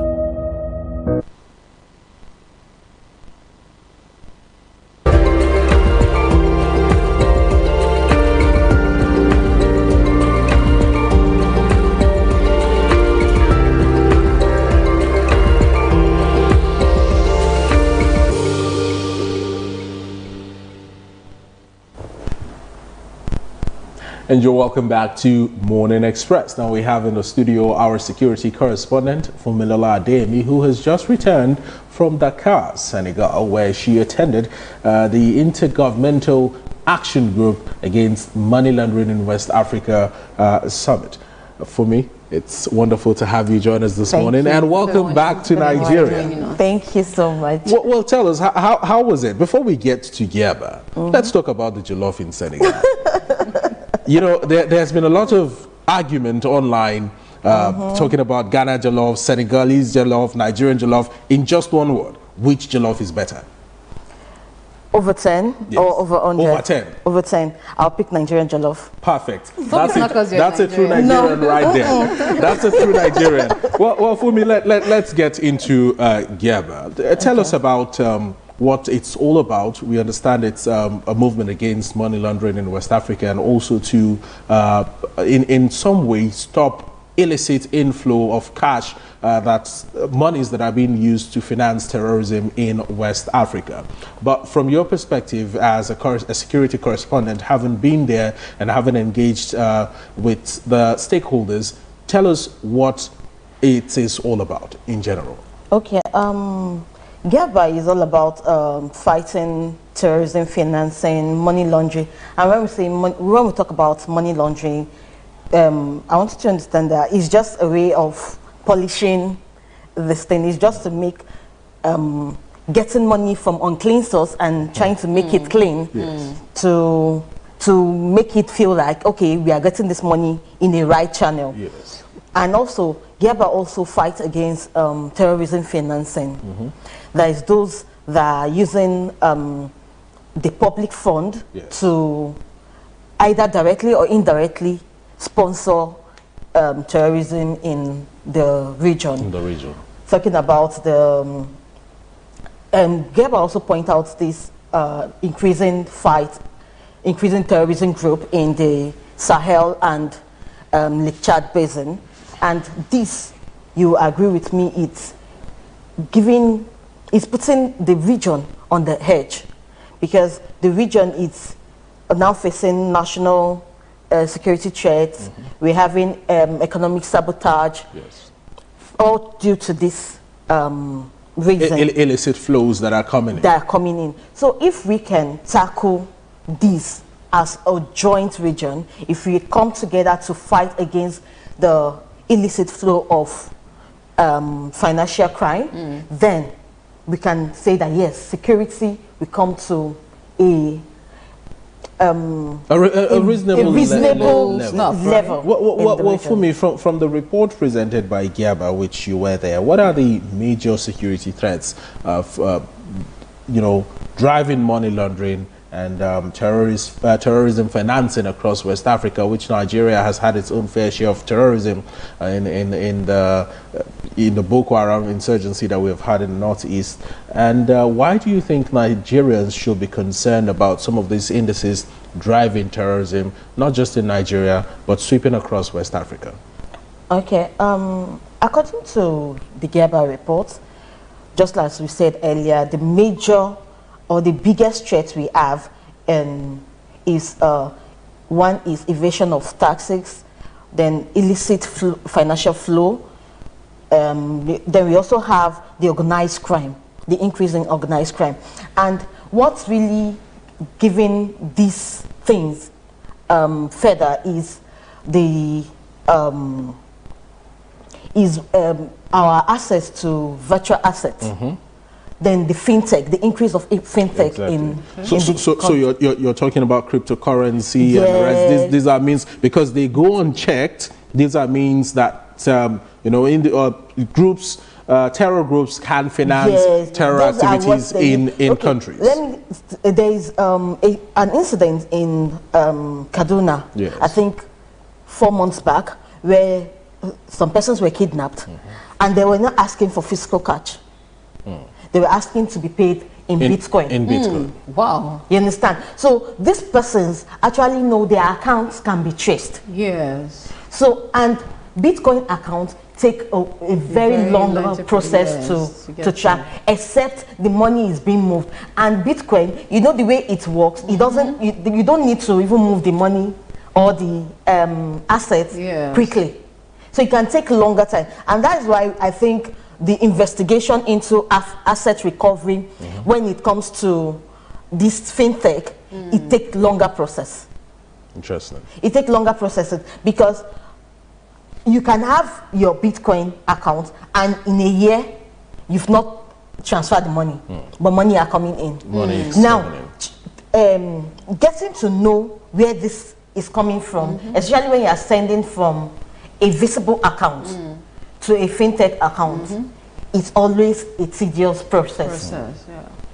So I think, and that's why the report also advised, the report recommended that we should do more and we should be always 10 steps ahead in this investigation. Now for me, in being 10 steps ahead, you said the recommendation is in doing more, in being 10 steps ahead. But practically, what measures can West African countries adopt beyond tracking illicit flows, beyond being 10 steps ahead, beyond ensuring that the porous borders are secured? What practicable measures can be taken by West African countries to curtail this? The number one, and I think the only way to do this, is when we come together and increase our intelligence sharing. Because if you hoard information, there is no way we are going to have a way forward. We should not do this, that, okay, our country is benefiting from this, let's keep it. Our country is benefiting from this, let's keep it. If we do that, then we have no earth's way in fighting corruption or terrorism financing. But when we come together, we share information, like the economic and Financial Crime Unit in Dakar is sharing intelligence with Nigeria. They are sharing intelligence with Ghana. They are sharing intelligence with Liberia. Yes. All of them, when they come together, they can all tackle this this menace, because we see that some persons, when after embezzling in Nigeria, for instance, they will go to either Ghana or they go to Liberia, Change or they the go currency, to change the or currency invest there. and invest there. So when we are sharing this intelligence, these intels are very, very essential, and it will make us come together as a region to fight against this. So, according to this JABA's report, was there a place where they recommended measures to be taken against countries or regions who refuse to actually fight against these financial crimes in the region using the same report system? Okay, according to JABA, they say some of these countries like Niger and all that are pulling out from them. There are measures in place to bring them back into the JABA organization. So to see that everybody works together, since we are working in harmony to fight against financial crimes. All right, so what do you think is also part of what they're recommending, talking about JABA as a unit now? Is there some form of recommendation they also made as to having financial crimes using cryptocurrency? Is there a measure they're taking against cryptocurrency? Now, these measures that seem to be one very prolific way of having money laundered. Yes, because part of the recommendation was always being up to date. Because every day, these fintech technologies are increasing. We are having new fintechs every day. So they've put in place that there should be increasing knowledge about how the fintechs operate. That's why we have the evaluation. There should be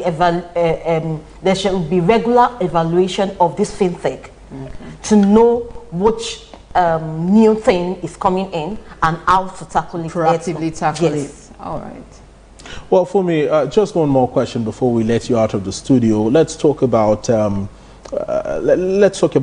Faso, Mali, and Niger that have so far pulled out of the ECOWAS and formed the Sahelian coalition of Sahelian states, and they are supposed to be part of this fight against terrorism sweeping across West Africa, being that considering the fact that these countries also are battling with terrorism, especially countries like Burkina Faso and Mali itself. How does this affect the activities of the ECOWAS within the West African region when you have three states that are not, countries that are not willing to collaborate in this fight? Okay, just as I said earlier, that efforts are being put in place, and as I speak now, there are still meetings going on to try and bring these countries back to the GABA organization under ECOWAS. And once that is done, believe me, it's going to be, most especially once Mali and Burkina Faso is back on board, then Niger it's going to be an easy bite. It's going to be an easy bite. All right, thank you so much for me. It's a pleasure to have you here once again. Thank you for coming. Thank you so much. Well, we've been speaking to Fumilola Adeyemi, our security correspondent, on the GIABA report presented in Dakar, Senegal, in order to fight against terrorism in West Africa and terror financing through illicit flows and money laundering. We'll take a break. When we return, we'll have our next two guests here in the studio with us to speak to more issues in the news. Do well to stay with us.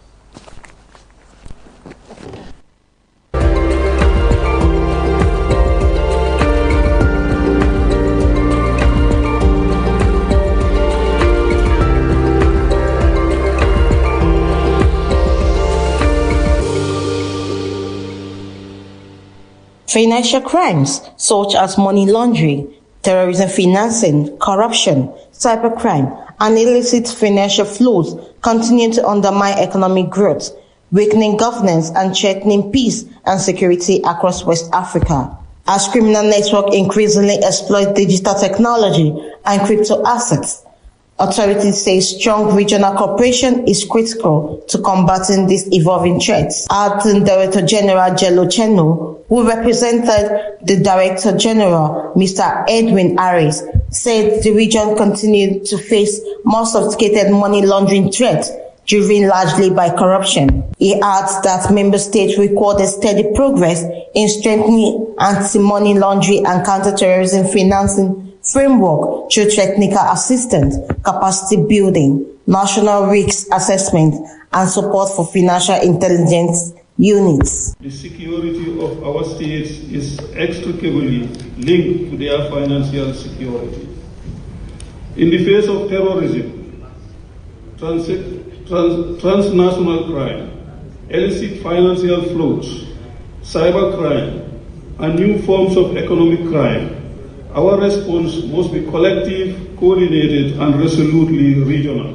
GABA declares that it will continue to support member states to disrupt terrorism financing network, strengthen legal framework, and improve regional cooperation in the fight against financial crimes. As ambassadors, we remain fully committed to supporting these efforts, promoting cooperation between our states, and upholding the value on which our community is founded: solidarity, good governance, transparency, and regional integration.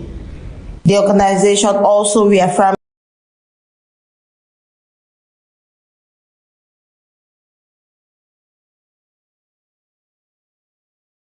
financing must remain above political differences. As the tenure draws to a close, Director General Edwin Harris expressed confidence that GABA will continue to lead efforts to build a more transparent, resilient financial system and promote peace, security, and sustainable development across West Africa. From Lola Adeyemi, Every second, a story breaks. President Bola Ahmed Tinubu has formally presented the 2026 appropriation bill to the National Assembly. The nation reacts. The world shifts. History moves in real time. Before the noise, before the opinions. One screen keeps you connected. From the headlines shaking the nation to the stories everyone talks about tomorrow. Stream anytime, anywhere. When the story matters, you know where to turn. Adbn. A part of you. Every day, decisions are made, policies are announced, challenges emerge, and lives are changed. But beyond the headlines, beyond the politics, beyond the noise, are the conversations that matter. On Softline, Nigeria's leading voices unpack the issues shaping our future, from governance to business, education, healthcare, technology, security, and the economy. Real conversations, expert insights, solutions that move the nation forward. Because understanding today's decisions shapes tomorrow's opportunities.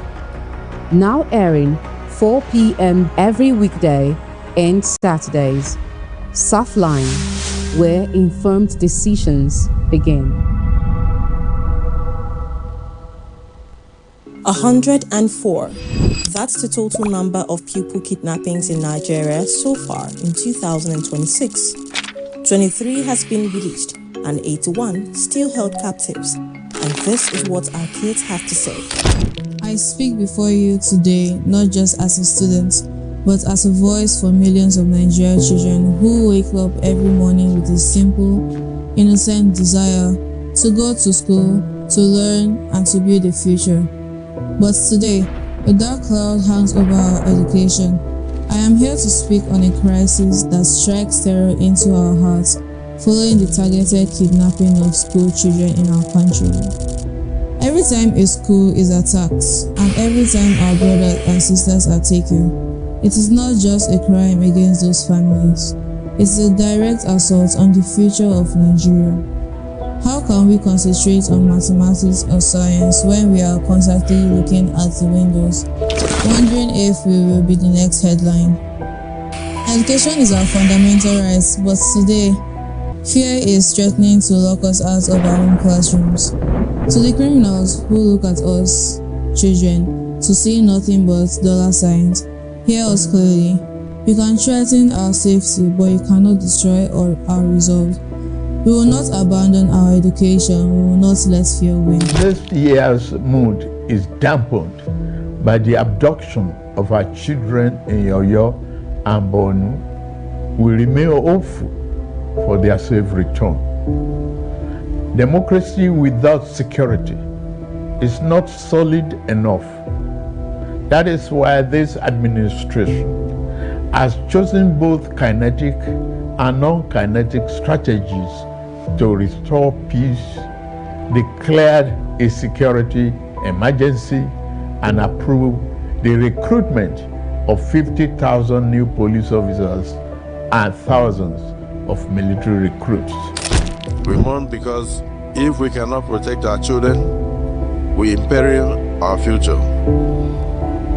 We mourn because a nation that cannot guarantee the safety of its teachers weakens the very foundation upon which education rests.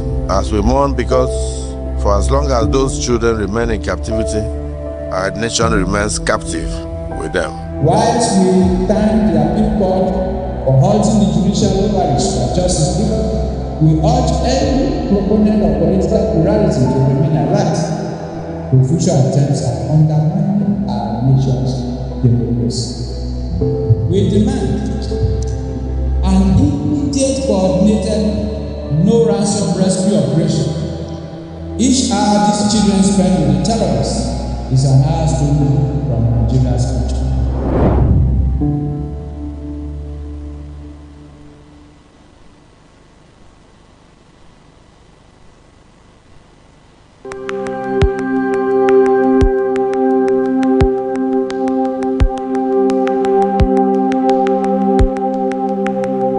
Welcome to the Niger Delta, a region of incredible beauty and stark contrast.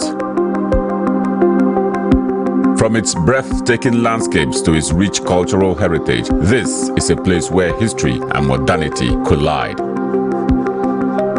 But beneath this serene surface lies a story of struggle and resilience. The Niger Delta is the lifeblood of Nigeria's economy, home to vast oil reserves that fuel the nation, yet it is a land where the people fight for their share of the wealth. Join us on the program Niger Delta Today as we explore the heart of the Niger Delta, discover the vibrant cultures, the struggles for environmental justice, and the stories of the people who call this place home. This is the Niger Delta, a land of contrast, a story of resilience, a journey of hope. Don't miss our exclusive series, Niger Delta Today, every day at 12 noon, only on Adbn TV. Witness the untold stories, experience the journey, be part of the change.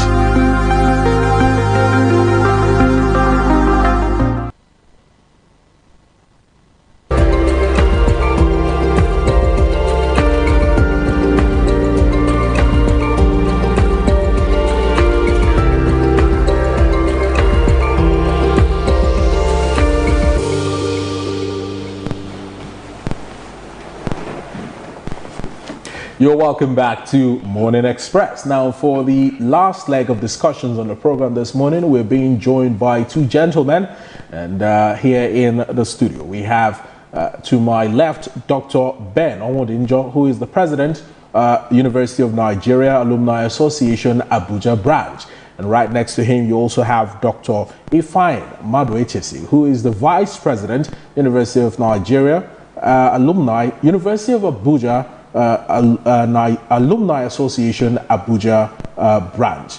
Well, there's University of Nigeria, I beg your pardon, UNN. Well, there's individuals here in the studio who will be discussing very important and pertinent matters in the news with us, starting off with the xenophobic attacks in South Africa against other foreign nationals, particularly Nigerians. We hear that the House of Representatives has spoken against this and is set to review bilateral relationship between Nigeria and South Africa if the South African government does not take decisive actions to stop the xenophobic attacks.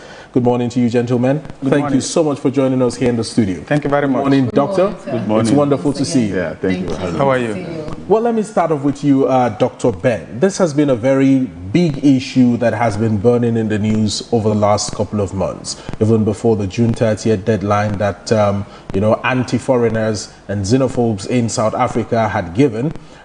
We had already seen a certain number of attacks, and from reports that we got, about 2 Nigerians sadly lost their lives in the numerous set of attacks, a wave of attacks in South Africa due to this xenophobic problem. And now the House of Reps is putting its foot down and saying that enough is enough. And if the South African government doesn't do what it's supposed to do, bilateral ties could be severed with South Africa. How do you respond to this, and how do you react to all of this development? Thank you. If the bilateral relations are severed, what will happen?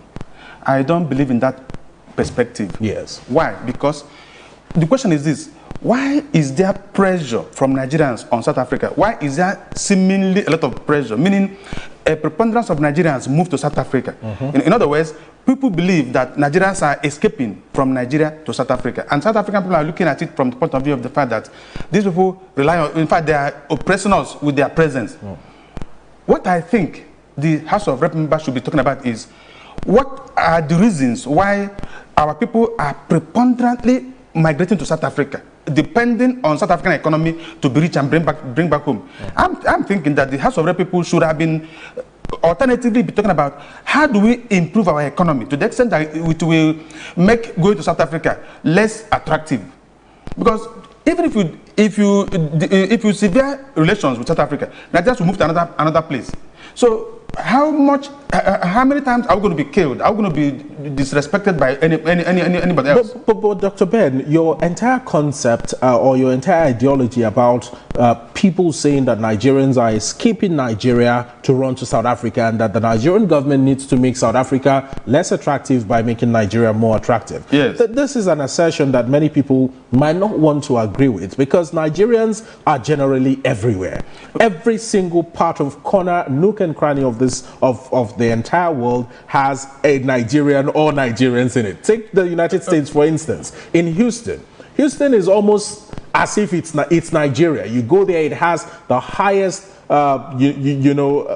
concentration of Nigerians, especially people from the southeast. So this is not just a South Africa thing, or that Nigerians are more attracted to South Africa because it looks better, has a better thriving economy in Africa, perhaps the best in Africa, but a matter of the fact that Nigerians would always travel, whether it's to Switzerland or to South Africa or to Cameroon in our backyard here. No, I don't believe that. I don't agree. Why? And I'm giving you my own perspective. Okay. Do you know the ratio of people in Nigeria who are multidimensionally poor?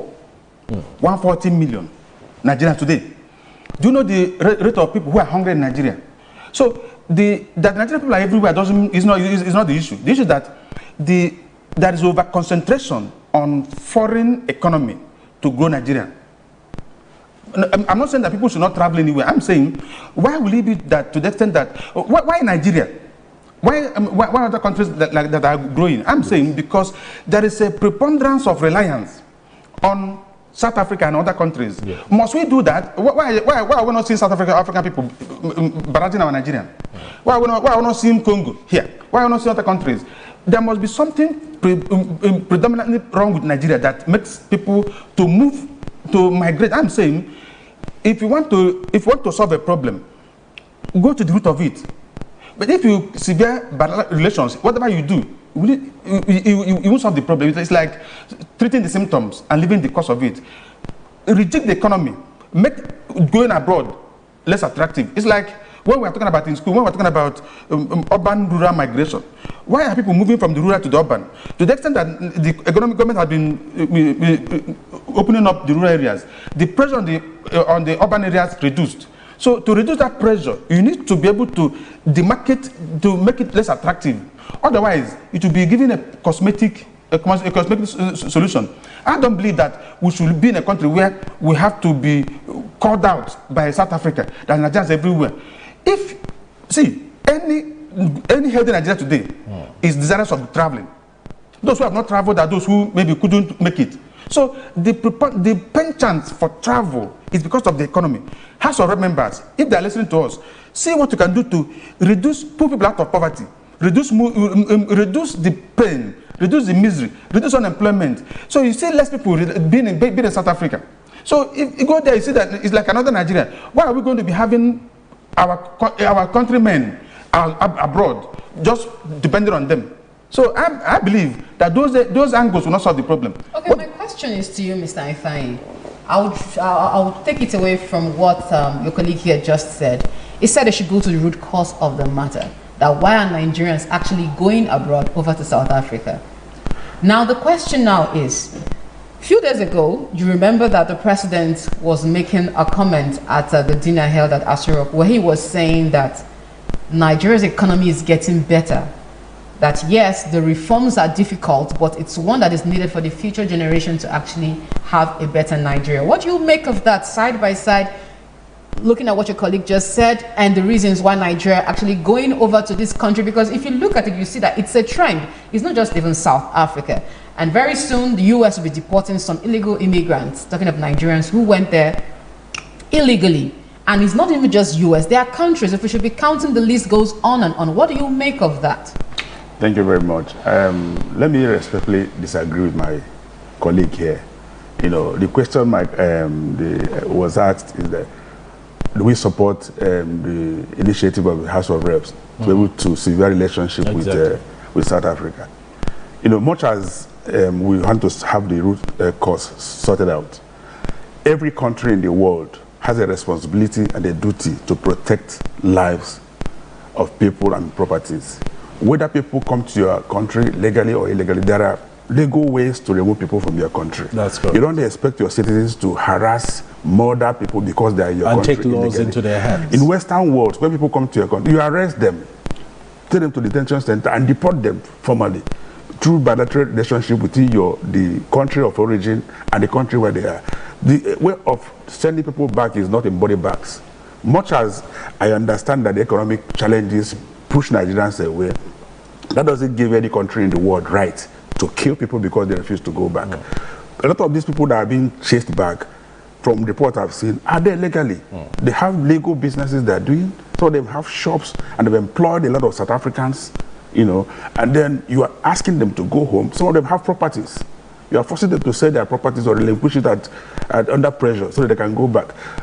Much as I truly believe that the House of Reps have not done enough to protect Nigerians here through their policies, but that doesn't mean they can't engage South African government in terms of how do they protect nationals of other countries. Growing up in the 80s, I know how much sacrifice African countries made for South Africa to get independence. Especially during the apartheid era. Yeah, I know how much, even our musicians were singing a lot of support, Raskimono, a lot of reggae musicians were singing a lot of songs devoted to fighting apartheid. You know, during Babangida era, at least that was when I was in high school, I know how much was being reported by the Nigerian government sending to South Africa to support the ANC to get independence. Yes. Mr. Ifeanyi. So I'm coming back to your question. Okay. No, having said this, now what do we need to do to cure the problem? You can't really stop people from migrating because if you look at 80s, when things were still bad, people were always migrating to United States, to United Kingdom. What has changed now because of ease of transportation? People have started going within African countries. You can't stop that. Now, our government should engage. I don't believe in severe relationship because I don't think this is the policy of South Africa as a government to hound or kill other African countries. I've listened to Thabo Mbeki, former president. I've listened to Julius Malema, I don't know, I can't remember his party now. They've always come out openly to disagree with their people. ANC, to disagree with their people that the best way to reduce unemployment in their country is to chase. But have you listened to the words of President Cyril Ramaphosa? Well, I haven't really heard what he's saying because it's like he has maintained some level of silence. He has maintained a level of silence, and he has had engagements with traditional rulers, stakeholders in the country to address the matter. But he has not openly condemned the attacks happening on foreign nationals being orchestrated by his citizens in his country.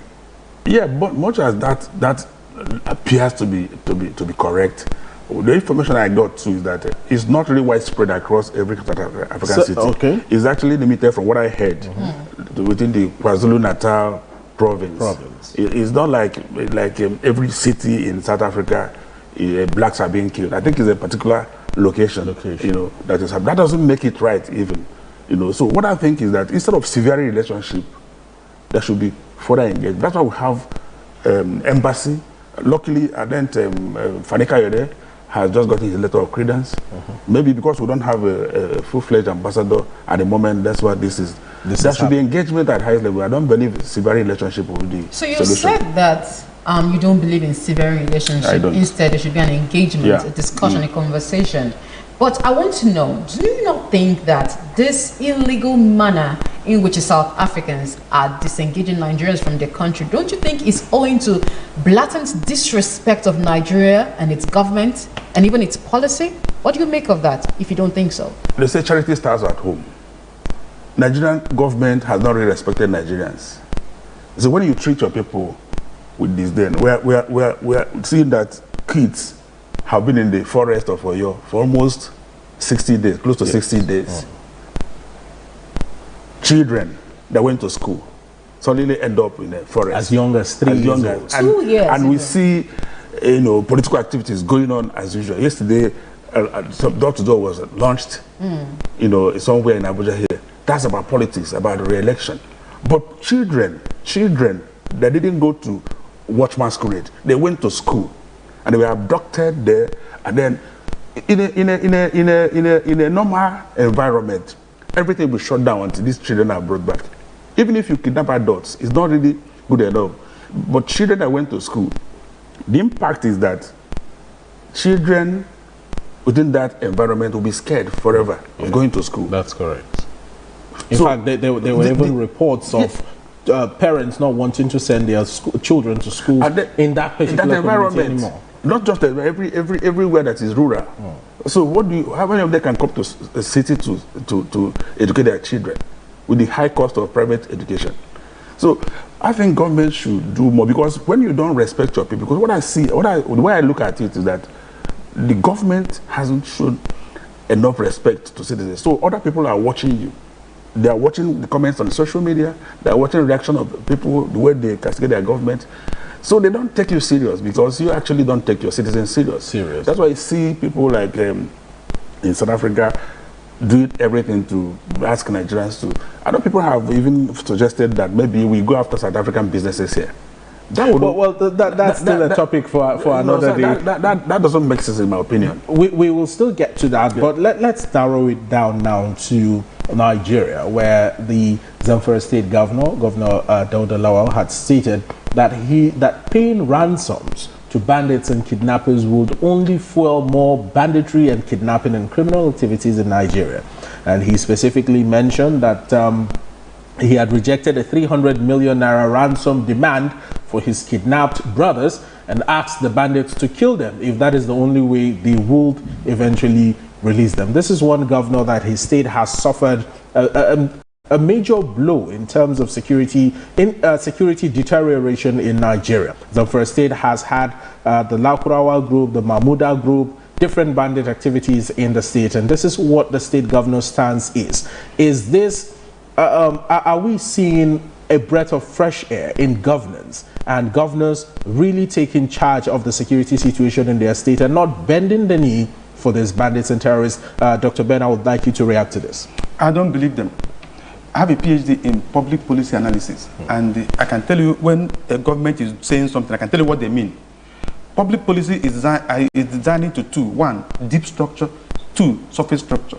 The governor, as a man, is using the concept of surface structure, meaning what he's saying is not what they want, what he will do.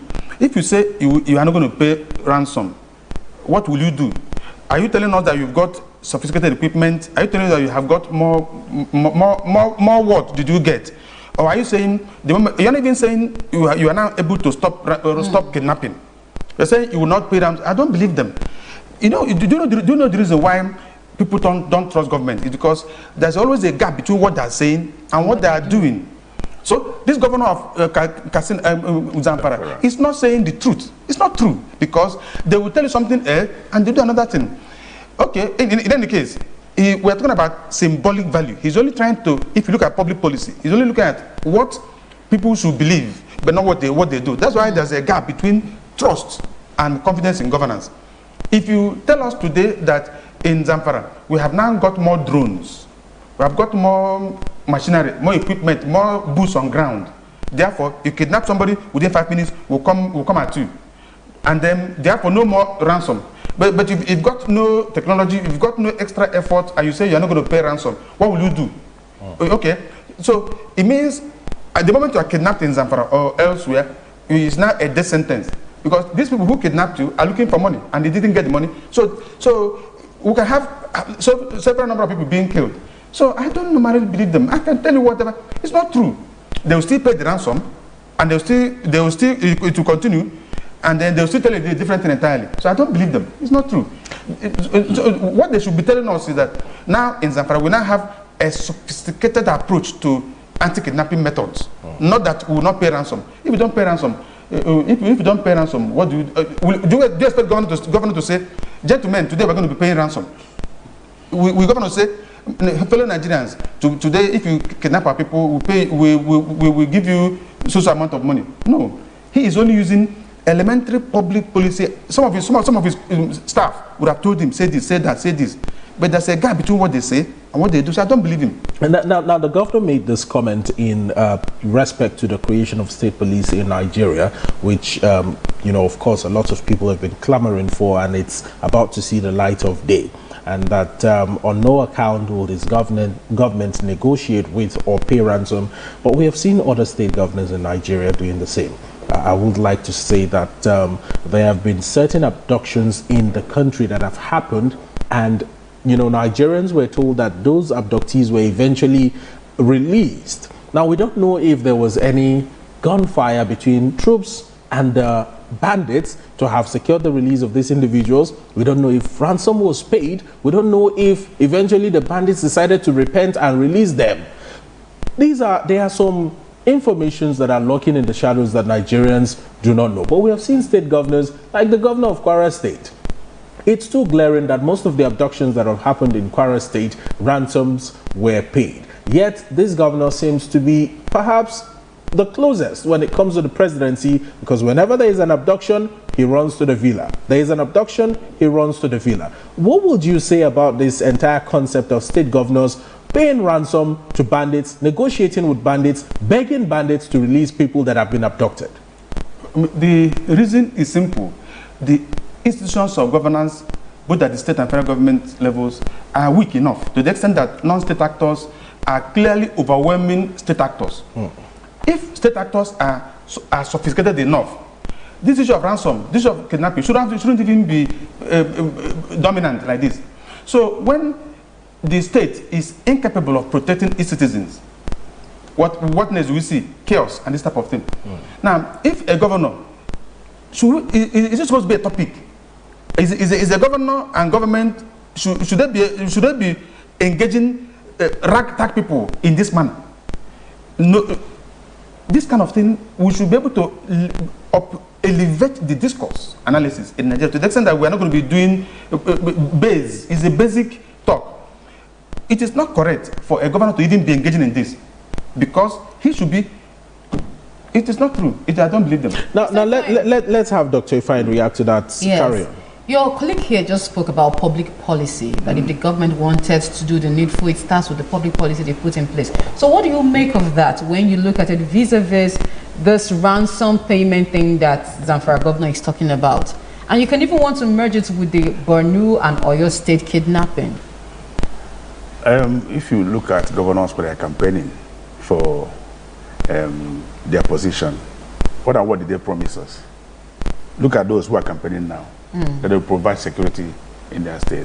But when they get into office, they now realize that they are toothless bulldog because they don't command any of this security architecture. But I believe in the back channel. You mentioned, you referenced Kwara. What we want that is nobody should be kidnapped in the first place. That's true. What do you need to do to ensure that your people are not kidnapped? Anybody resident within your jurisdiction is not kidnapped. How you rescue them is not our business. Let them be rescued. The travelers who are going to pursue their economic activities shouldn't be kidnapped. Those in school, those in their houses should not be kidnapped. Farmers who have gone to farm should not be kidnapped. But I know that sometimes you use back channel, we don't even need to say much. You know, when people are kidnapped, it's always easier to say I won't pay ransom because none of your relatives is involved. If you know the trauma families go through when somebody is in captivity within the kidnappers, then you can't really say some of these things we say here. I understand from what he's saying that when you pay ransom, you empower the kidnappers to even buy more weapons and they encourage others to join the business. But what do you really do with the money you should have used to pay for ransom? If you ask the governor, maybe they were asking for 300 million naira for ransom. What did you do with that 300 million to prevent this happening again? Because it's easier to say I won't pay. It is right to say he wouldn't pay. But what we're asking him as a governor, you have been given the mantle of leadership in this state.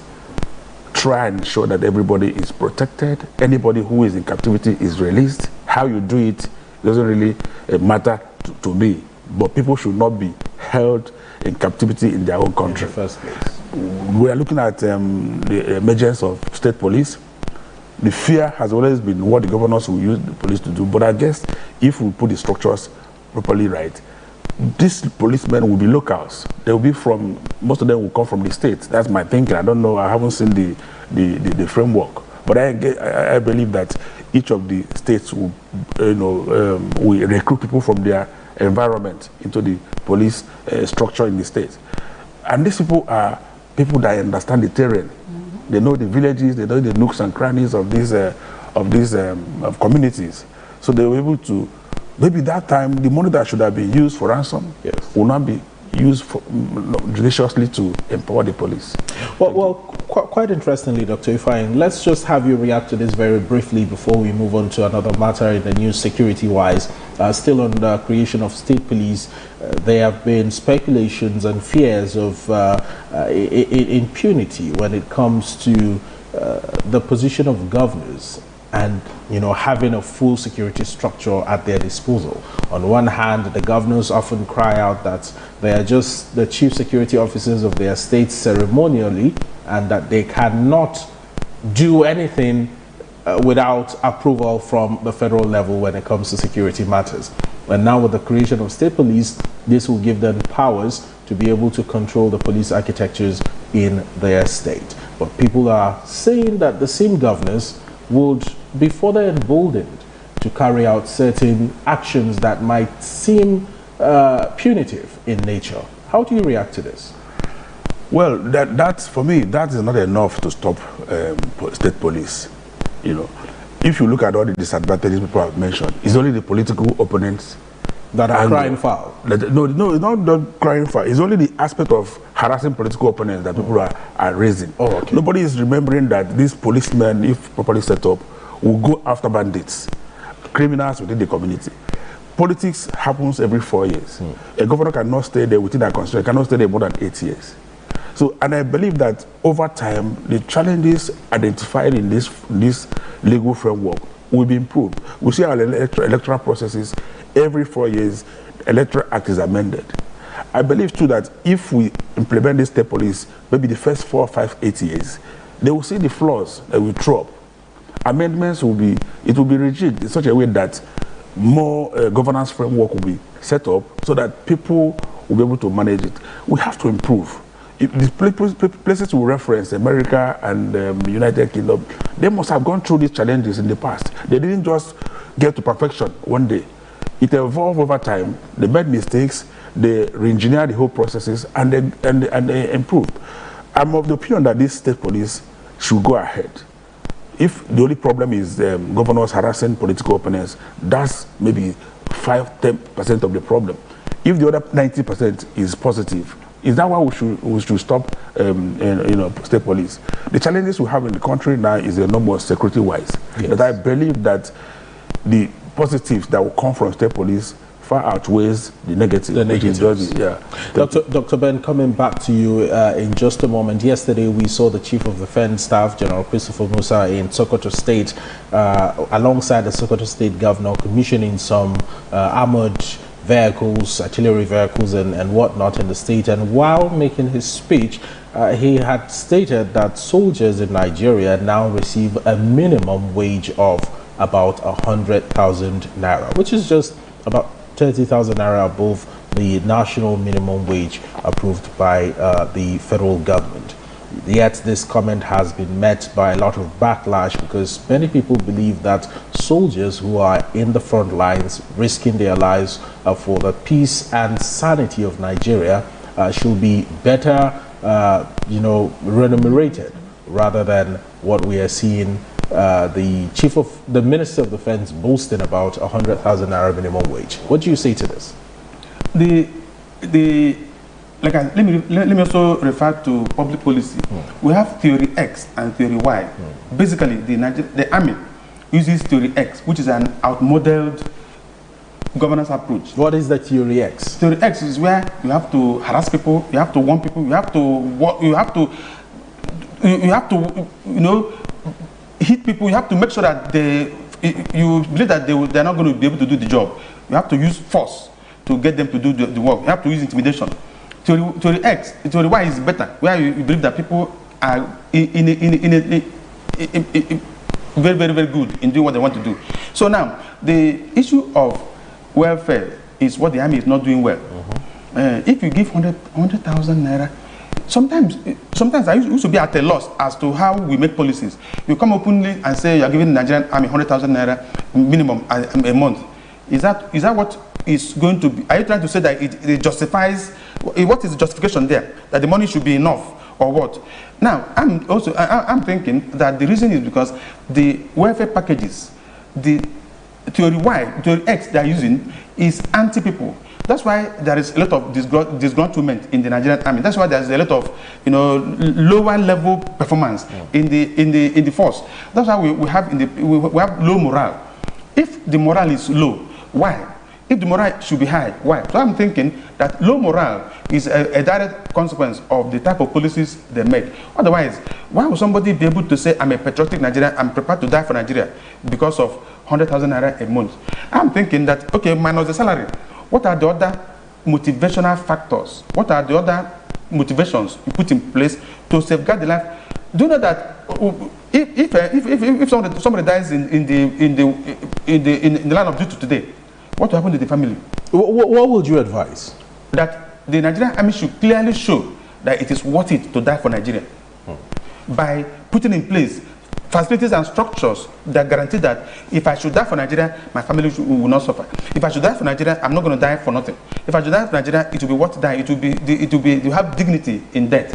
So the gap between the policies, I was teaching some of my students last week, and we were talking about this theory X and Y, and we mentioned army as one of the people that use theory X, and that is why, look at the morale. So if you see somebody who go to the army now, it will be somebody who didn't get a job. I don't know whether you have your child want to go to the army. No, because of the policies they put in place. So I'm thinking that the Nigerian Army chief of the organ of Nigerian Army should have said better, or keep quiet. He shouldn't have said the Minister of Defense. He should have had that.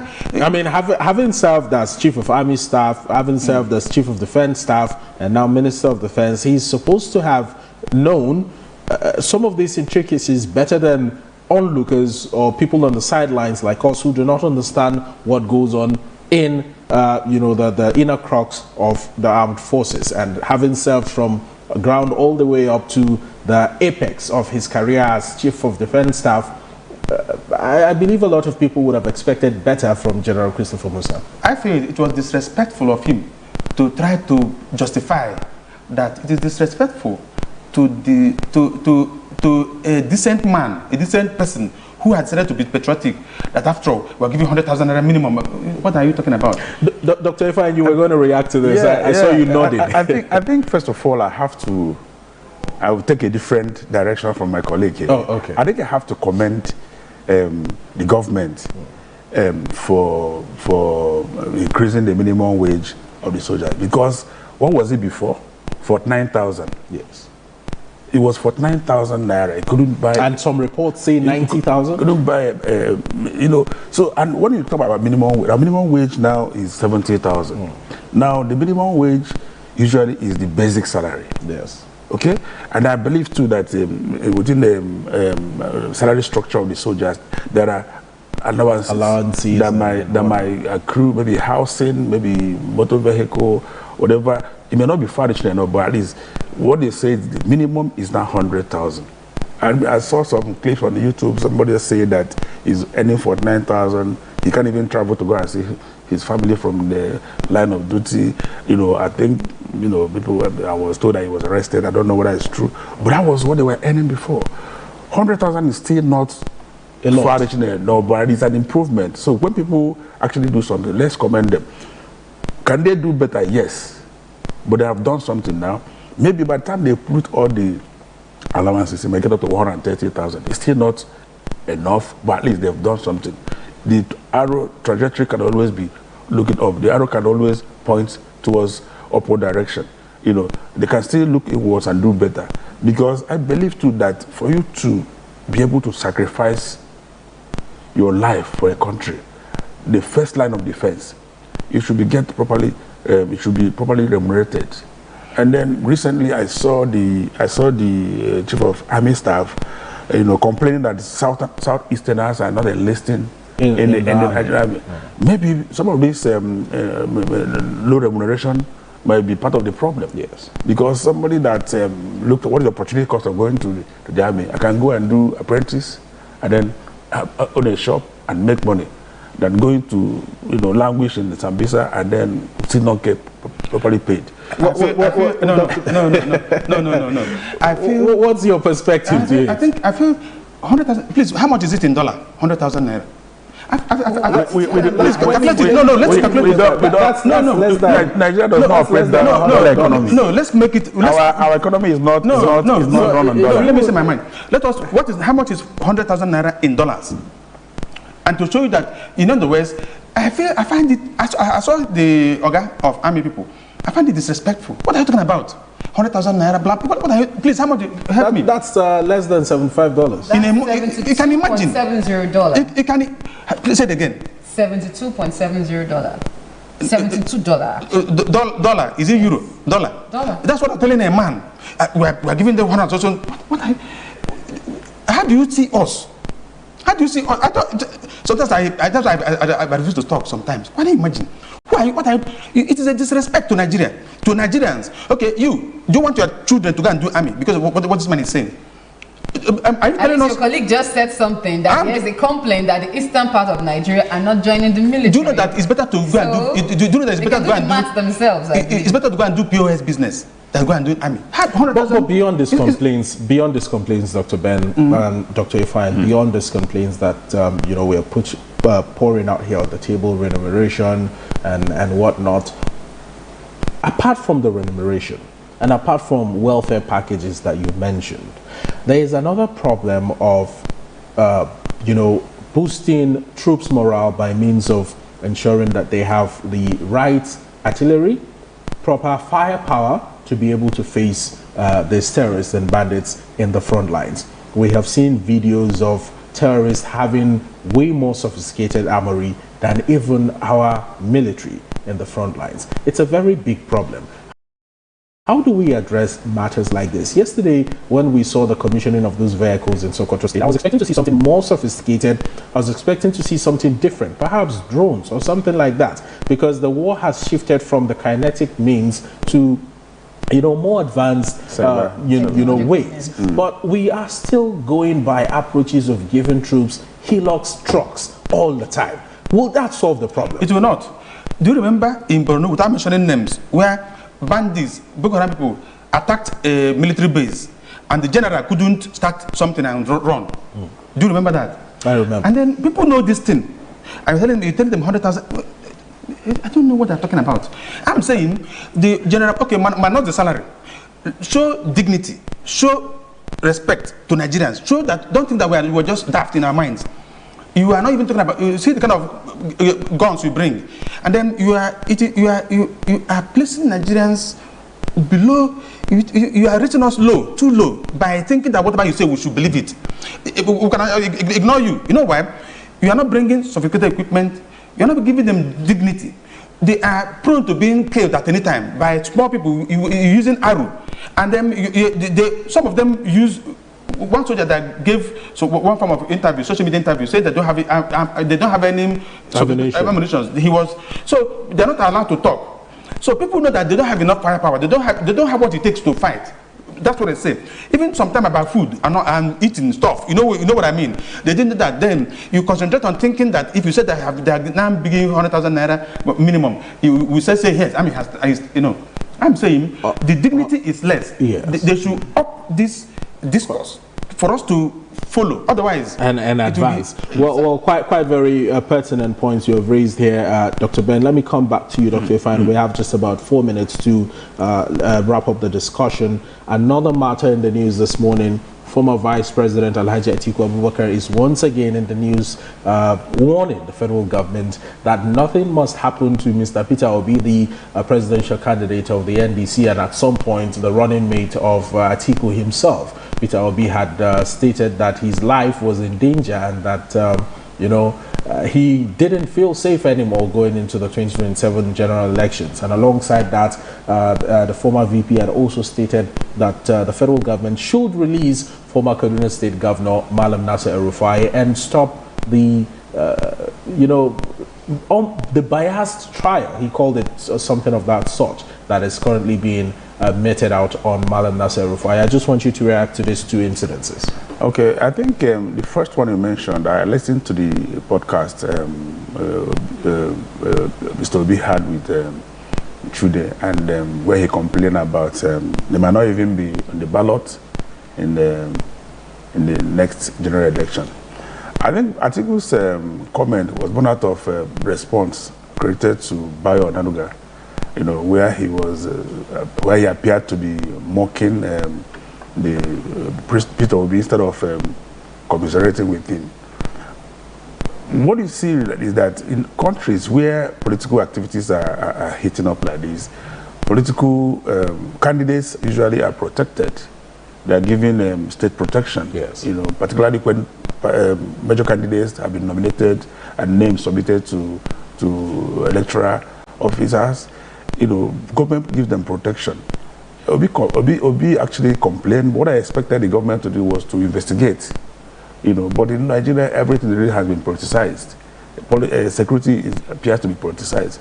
If a major candidate can complain about his safety, I think what the government ought to have done was to maybe invite him for further discussion to get further clarification from him what really happened, and why is he feeling unsafe? And then part of this was he was at the airport and he said his car was locked up, and then he was mentioning that this is me, this is my car, and he was like, we don't care about whether he's the one or not.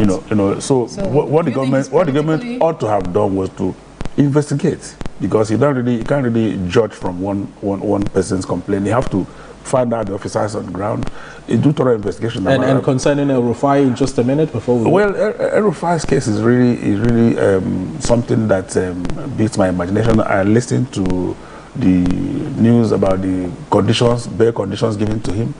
They've taken him to court. He lost his mother in the process. They brought him out to bury his mother, and then giving stringent conditions for his bail. Bail terms. I think it doesn't look good. because it might be El-Rufai today. Sometimes some of these presidents, when you set it, nobody knows who will be at the receiving end tomorrow. And I think politicians, government officials who are in power today should understand that power is transient. El-Rufai was a former governor. You know, you're listening to what people say on social media. They say he was equally high-handed when he was governor. Now he's at the receiving end. I think the rule of law should follow its course. Yes. And so that people will, you know, treated properly based on their rights as Nigerians. All right, thank you so much, Dr. Ifeanyi. It's been a pleasure having this discussion. Dr. Ben, always a pleasure to have you in the studio. Thank you very much. Thank you, sir. Thank you too very much. God bless you. Well, we've been speaking to two gentlemen here in the studio, Dr. Ben Odinjo, who is the President, University of Nigeria Alumni Association, Abuja branch, and Dr. Ifeanyi Maduechesi, who is the Vice President, University of Nigeria Alumni Association, Abuja branch. We've been talking security matters and ways to foster peace and stability in the country. This is the size of it on Morning Express this morning. Thank you so much for watching. My name is Chijioke Okafo. And I am Cynthia Okosa. Thank you for joining us. Well done, Dr. Ben. That was a very good one.